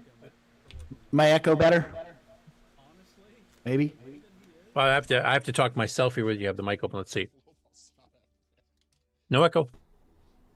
You solved whatever it was. I figured out what it is. Oh, what was it? it? I figured it out. Another thing in my mixer routing. Essentially, the audio from Zoom is coming out to my audio interface, and then it's getting directed back in, just like my microphone. Oh. And there's enough delay through all the digitizing and undigitizing and digitizing. Hadn't been a problem before, but I guess it is now. Well, glad you figured it out. Yep, me too. No, you have to stay on mute the whole time. Certainly nice if I don't have to. So, he has a couple comments here. He says, my lovely significant other, Julie, thanks for baking and frosting the cake. Complaints about the fondant keyboard can be directed to me. There's a reason I am not a cake decorator. I said, if he knows before folks ask, yes, it's missing a badge. I bought an edible artwork badge, but it's still in transit. Oh, this is a problem we've had at the fest before. There's indeed an error on the back port section. My CC3 was packed for the show, so I used a CC2 case for comparisons and realized I forgot to add the composite ports. Fixable, but too low a priority. And the keyboard fondant is indeed edible, or so it says. My significant other. Hard to cut though, so we lifted off the keyboard before cutting it. You'll see that in the picture below. So let's go take a look. Zoom it up. And there you can see the cupcakes switching as well. And there's your CoCo3 with the extra keys on the keyboard. And here's a zoom up of it.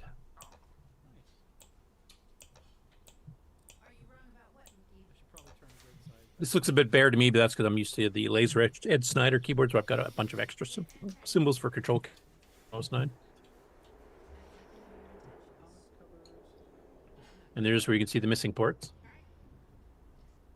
And also, I don't see a reset button or a power button. That was probably a bit buggery to implement.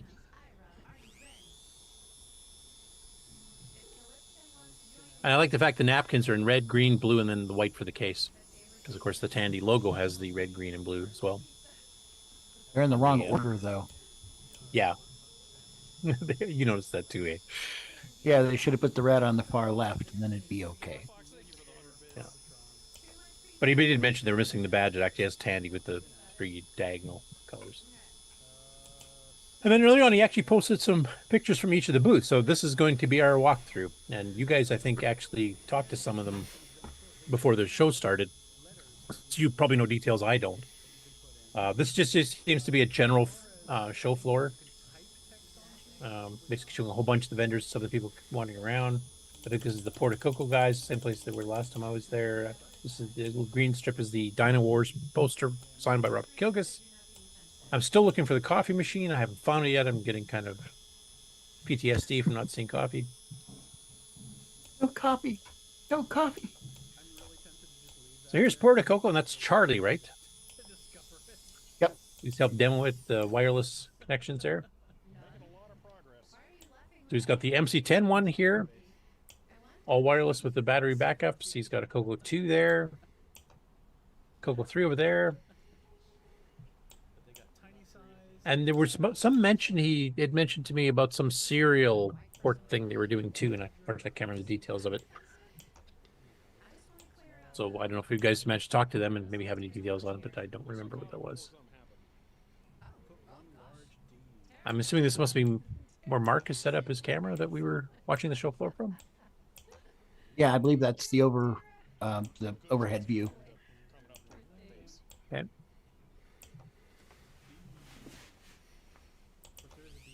And Probio Labs, is that Strickland or is that somebody else? Probio? No, that's sorry, he is Henry Strickland. Yeah, because I think it's Henry here. Oh yeah, here's his board set.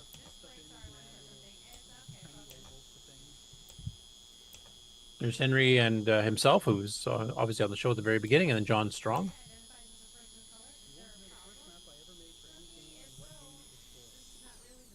And this is, who is this? Brian Weasler. So he usually has themes. Yep. These look like RAM upgrades, like 512 to 2 meg or 8 meg. Is that right, Mark? Mm-hmm. Yep. There's a boomerang there, and there's a triad. So yeah. So it's probably chronological ordered from the far left. Yeah, he's got some these modems or these video adapters. Can't really tell. Here's one of the external keyboard mounts that you can get for an HF57, so you could plug it in with ribbon cable and kind of sit away from the CoCo. Yeah, and a bunch of the 512K upgrades, looks like. He's demonstrating one of the DICOM games here with the DICOM adapter. The actual real one. There's a reproduction of it now by, what's his name from Winnipeg? Dave Phillipson? No, Nope. What's his name? Croker. David Croker. David Croker, right. Yeah. So he's actually remanufactured those. So if you get the copy of those games, which DICOM has given us permission to distribute, and they're on their archive, you can play Iron Forest and Medieval Madness. That require that adapter. Yeah, you have to be in a CRT of some sort. Doesn't have to be RGB. It works in composites, so you can hook it up to an older TV too. And then you can get the hardware adapter for that, but you still need to find a Sega Master System like a...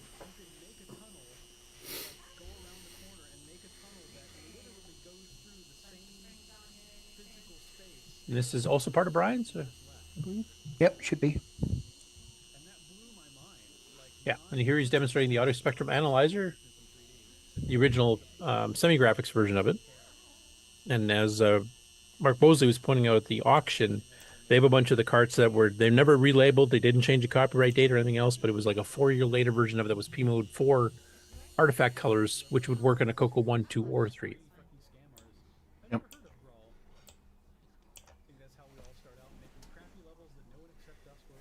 They call it slipstreaming when they slide in a new version without telling anybody. Yeah. And this is interesting. This is a picture from, I'm not sure if it's... Rainbow Fest, I think. Yeah, CoCoFEST from Chicago, maybe in the late 2000s. And Brother Jeremy's there and a few other people that I recognize. I think Alan had that posted on his Savitha website. Yeah, because his brother Jeremy, that was Steve Bjork. I remember, yeah, I think it was his site that I saw it on. This is during my time in the dark hinterlands where I actually didn't attend CoCoFEST for 12 years.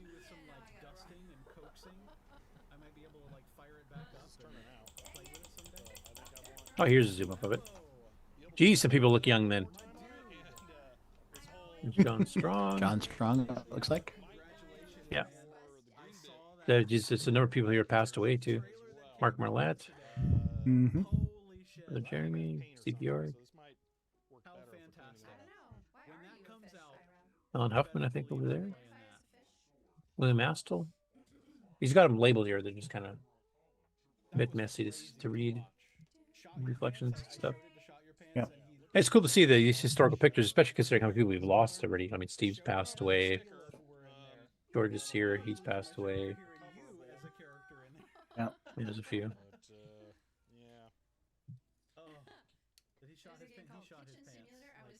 More Brian Weeks. Geez, how many tables does he have this year? Yeah, I think he got 3, if I remember right. So this must be his MM1, I'm guessing? Yeah, it probably is. And this looks like microware manuals for either OSK or OS 9000. I'm already zooming as far as I can, so I can't. Yeah, it could be that there's one of the. It says OS 9, so it must be OSK that I'm guessing.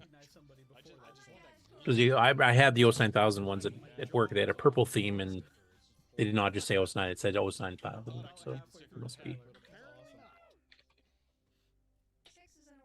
And I'm not sure what this is. That might be the prototype CoCo one that we got from MarcB, or pre-production model anyway. Could be. He usually put those in a box, though. Yeah. Or maybe it was just Joel AV says definitely an MM1. Yeah, and he's got one too, so he knows. Yep. He had a very great presentation on the Virtual Fest back in January. Yeah. Oh, cool. Cedric, the creator of the ESP32 CoCo, is on the chat too, and he says the ESP32 is only a dual-core extensor running at 240 megahertz with no video card, no keyboard, with Wi-Fi and Bluetooth embedded. It's basically $5. I think that's an impromptu of the comparison with, say, CoCo Pi, which is definitely more than $5. Definitely. And here's a commercial little billboard for the upcoming Tandy Assembly that we talked about earlier. And there's John Linville hosting the booth for Tandy Assembly, which of course covers all Tandy. I don't think I mentioned that before, but it's not just CoCo stuff. That's obviously the entire Z80 line, all the PC clones, the pocket computers, the Model 100 series, a whole bunch of stuff. Hey, Sloopy, make sure there's an Alice. Yeah, in the travel case, everything. Sloopy, make sure you follow 60's instructions on masking off those top 2 bits on basic Pac-Man. Okay, yeah, I'm just going through it and trying. Yeah, that makes sense, because if you're reading a palette register, which is what that address is, only the lower 6 bits are accurate, and the upper 2 can be random. You don't normally read the palette register back, so. So mask them off. Go forth. Yeah, and H3F with an AND command. There's a TDP 100.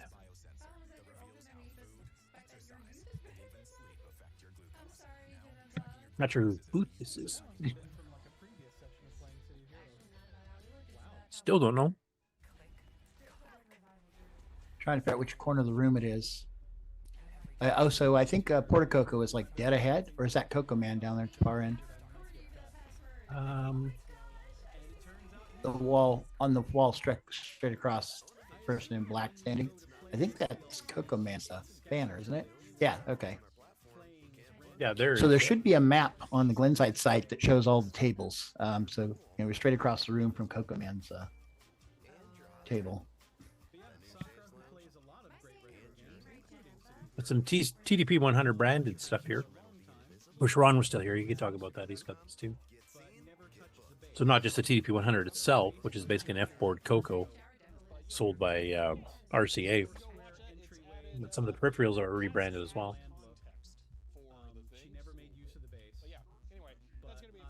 Minnesota. Crafty Cat Lady. The Radio Shack clocks and Candy. Why am I not there? Damn it. Swag. Yeah, let's see what they got here. Yeah, badges and bookmarks and Radio Shack glassware. Well, that's cool. I don't have any of those in my collection. Shot glasses. Most of us don't. Yeah, that must be new this year. Cool.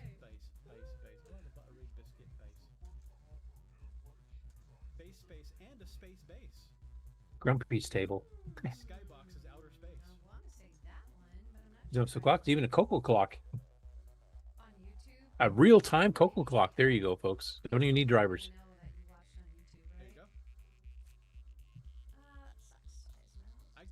Larger in research labs.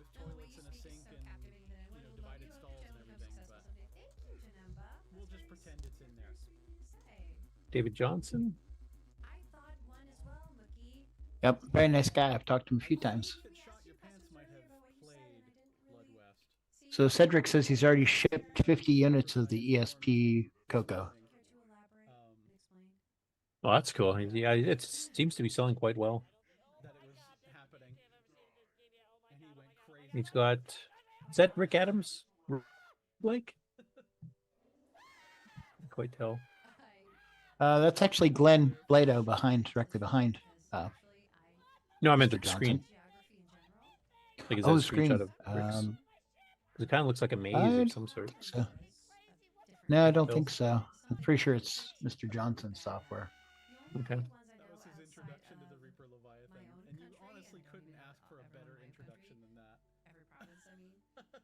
Strongware, so that's John Strong. His stuff. He does a lot of 3D printing cases. He did a lot of the CoCo STC cases back in the day. He's also got some commercial games. Gems 2, Soviet Bloc. Oh, the bomb one. Is it Bomb Squad? Bomb Squad or Bomb Threat? One's Rick Adams, one's his. I have a I poster think for Bomb it. Threat is Rick Adams. So. Yeah, think it's that's when Bomb we did the Squad. 3D cartridge case where the little thumb grips on the sides of the cartridge are actually bomb shaped. Like, it was really nicely done. That's more Henry Strickland.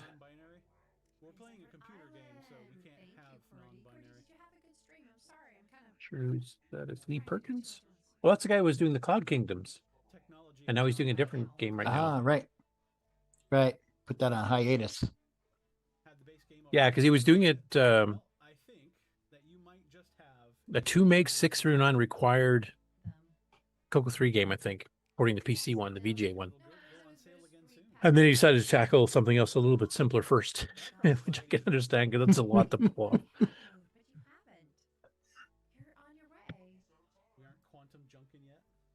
And he's quite active in our CoCo Discord, of course.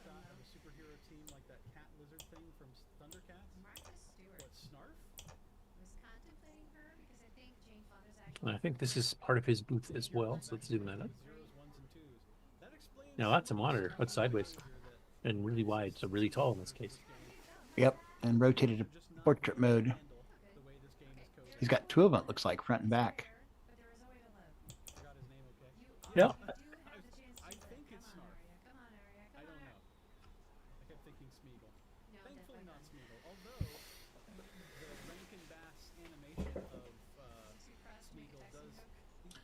I was hoping to find the room map that Rick Euland put out. I was told it's going to be on the Glenside site, and there'd be a link for the QR code on their badges.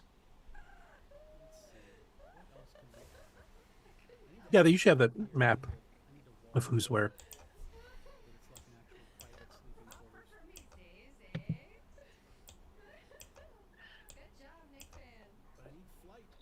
So Lee's got a description of his development environment and some of the sprites, I think, for the other game he's working on right now before he gets back into Cloud Kingdoms. I can't remember the name of it. He's actually posted about this a few times on the Discord as well. Mm-hmm.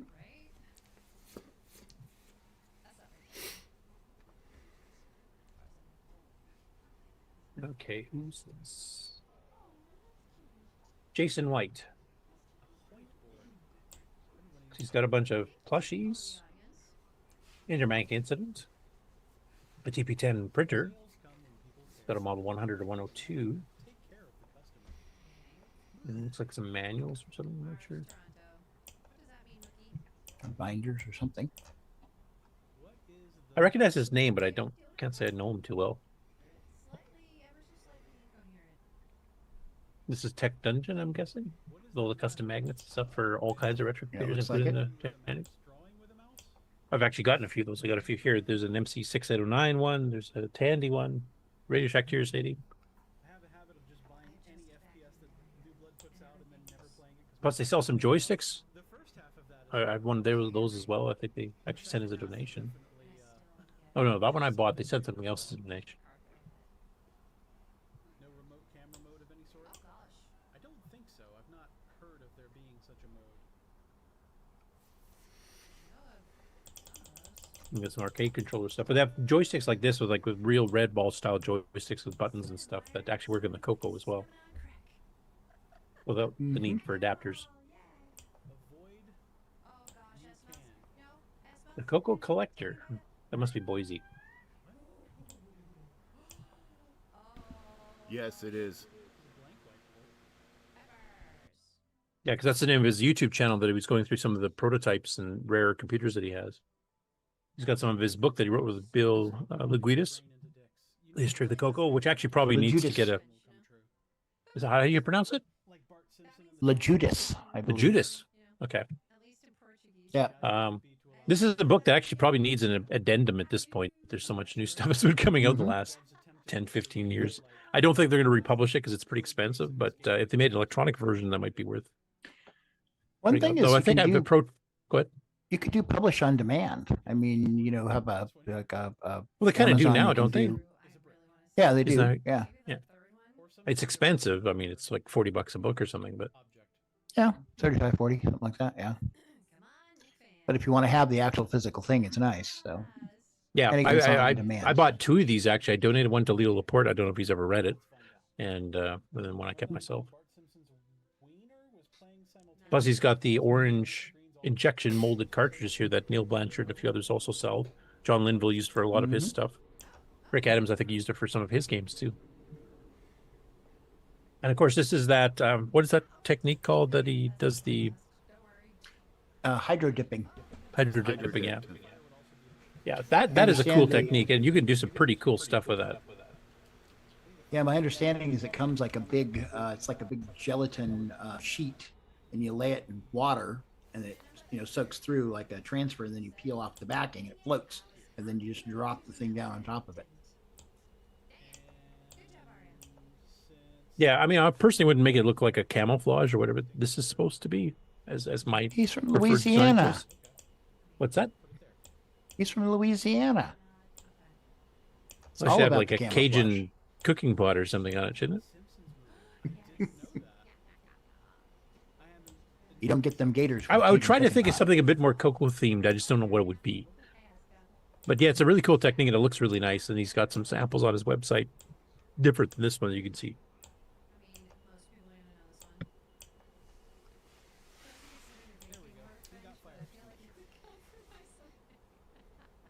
I have no idea. Is this Forgotten Machines? Could be with the background. It's like a Commodore 128 there.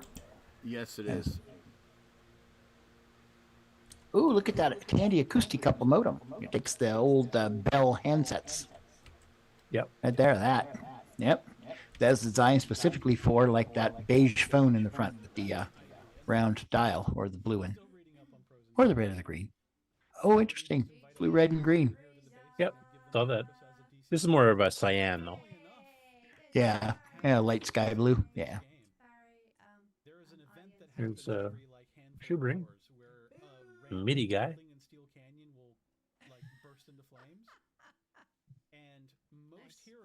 Music Man. Yeah. Yeah, I've been friends with him since the very first fest I ever went to in '86.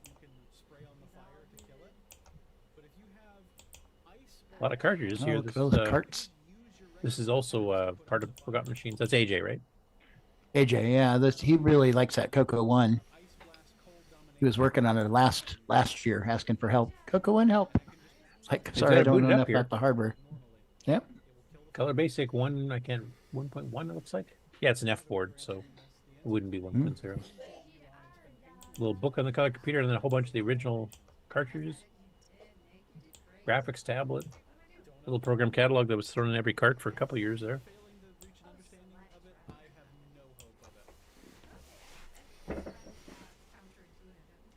No, who is this?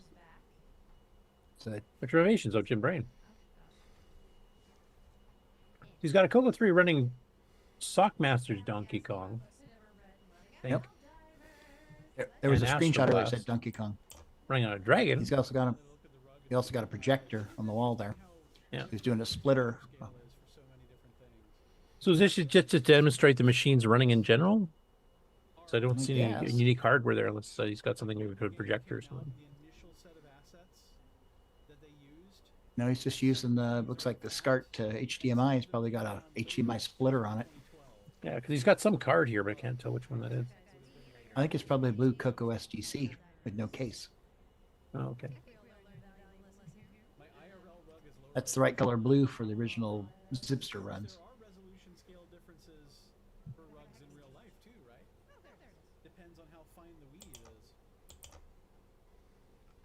The CoCo1 and probably another CoCo1. Yeah, it looks like a CoCo1. Yeah, it's a CoCo1 with the which keyboard is that? That's not the HDL. It's HJ. Not the HJ. Keytronic or something. It had the one programmable function key added. Not four. And this must be a modern one because this is like that's not a CoCo keyboard in any way, shape, form, and plus it looks like a mouse wheel PS2 or you know what that is? That mouse looks like the Raspberry Pi 400 mouse. And so this might be a Raspberry Pi in a CoCo case then. Yes, Raspberry Pi 400.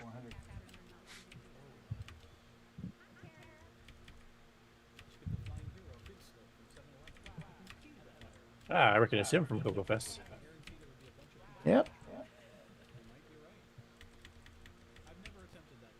Got a 3D printer. Yep.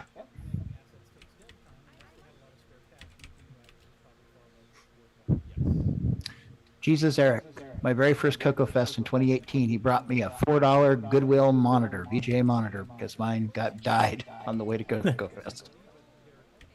Yeah, and he's usually a regular at VCF Midwest too, right?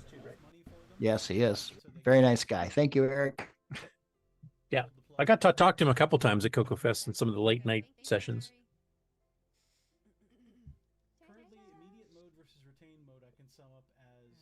Joh Lawry, I don't know this is Rick Adams.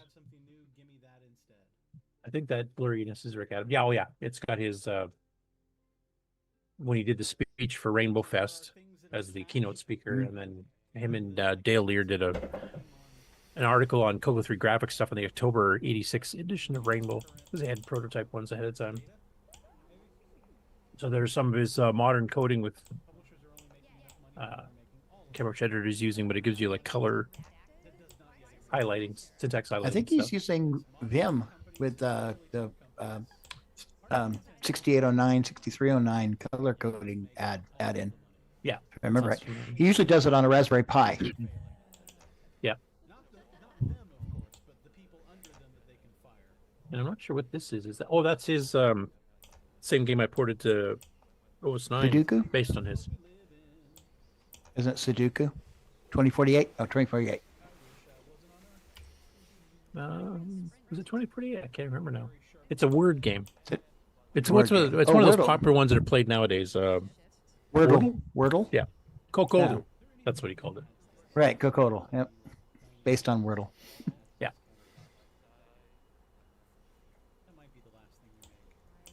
Hey, I have also Joh Lawry there on his way from Ohio stopped in I guess Indianapolis, Indiana, and picked up the power strips that are being used from the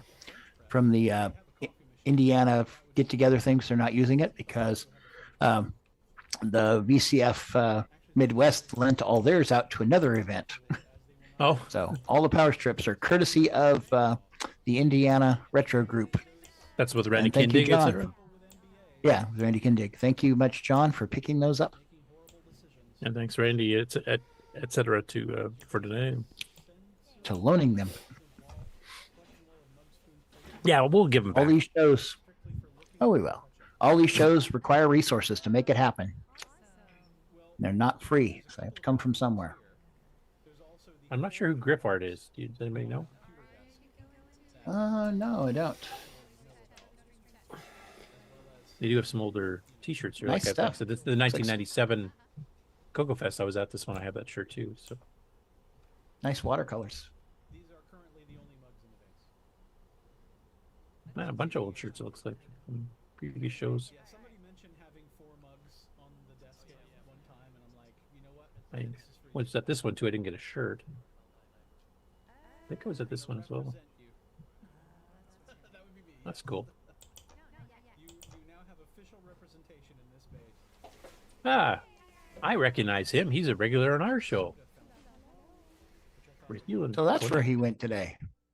Yeah. Throwing a tissue, but I'm not doing that, Ryan. It looks like he's showing off his web browser on here because that's his 40 Yeah, column looks like version it. of it, and I think that's the 80 column version of it there. The world's worst web wrangler. WWW.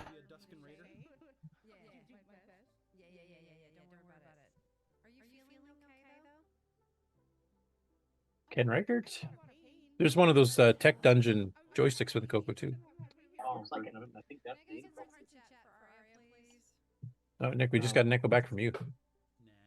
WWW. Oh, for me, yeah. So he's selling Robot Nightmare, which is a game he wrote in SemiGraphics 12, if I remember. It's actually a pretty cool game. Nick, you gotta kill your mic or something there. You're picking up. Nick, got an echo back from you. Oh, Just started. Oh, for me, yeah. to kill my mic. So he's selling Robot Nightmare. Yeah, it's picking up. You're playing in the background. Well,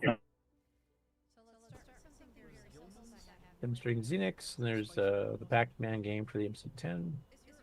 Ah, the two brothers in the same picture here. Jason and Ken. Glenn Pedraza. how's that? Mr. Johnson. Let's Better. see. Yep. No echo. Yeah, we're back to the beginning, I think. Yep. So, hey, thanks, Jim Brain, for posting all those pictures here, since we weren't able to get a live walkthrough because they're busy with the auction at the moment. But at least I'll give you guys a taste of some of the stuff that's on exhibit there. And of course, Mark gave us a bit of walkthrough stuff that's going off in the auction. Really some pretty interesting things like boxed CoCo3s. New inbox CoCo3s. Yeah, never used. Okay, well, that's all I've got. Is that it? That's a wrap? Wow, we stretched it That's to a wrap. 3 hours. Did I and get 20 in minutes. just at the start of the show, did I? You wish. Who are you? No, just kidding. I was sleeping. I was counting sheep.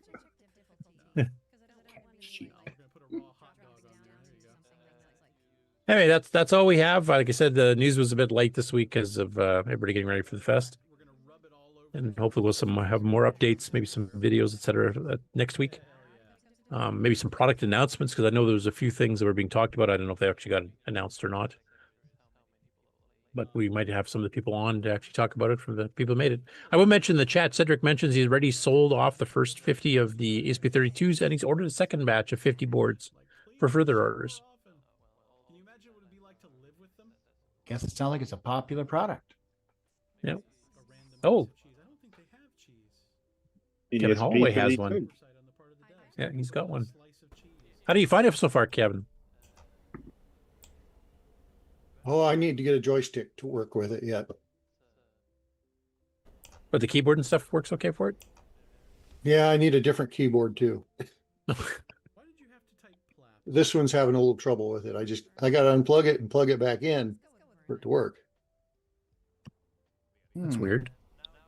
The USB. Is it USB or Bluetooth? USB. It's a little cherry micro switch keyboard.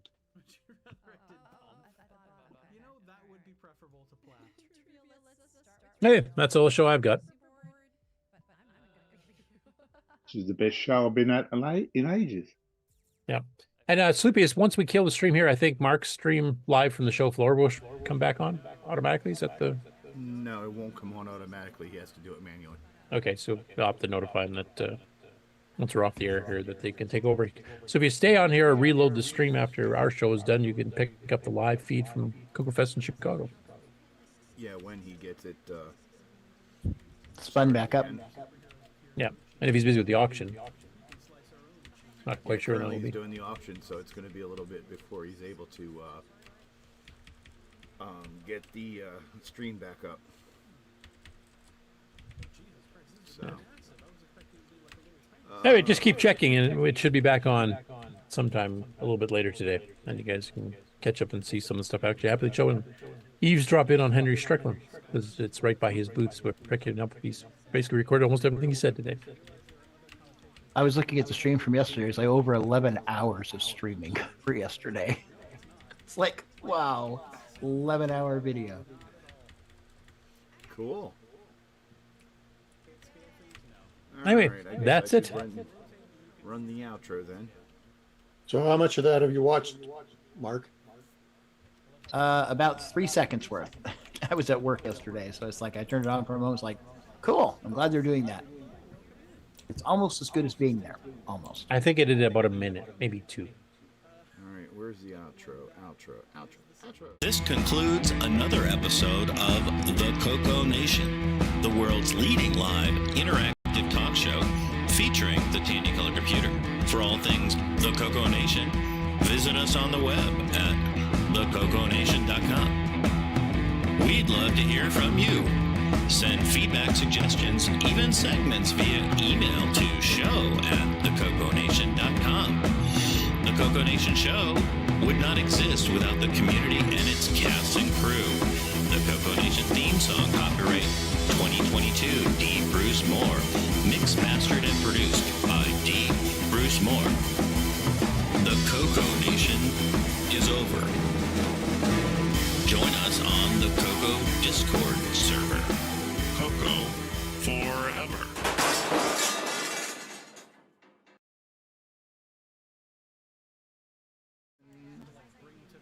That is it. So, I guess it's goodbye, We're back. everybody. We're sorry.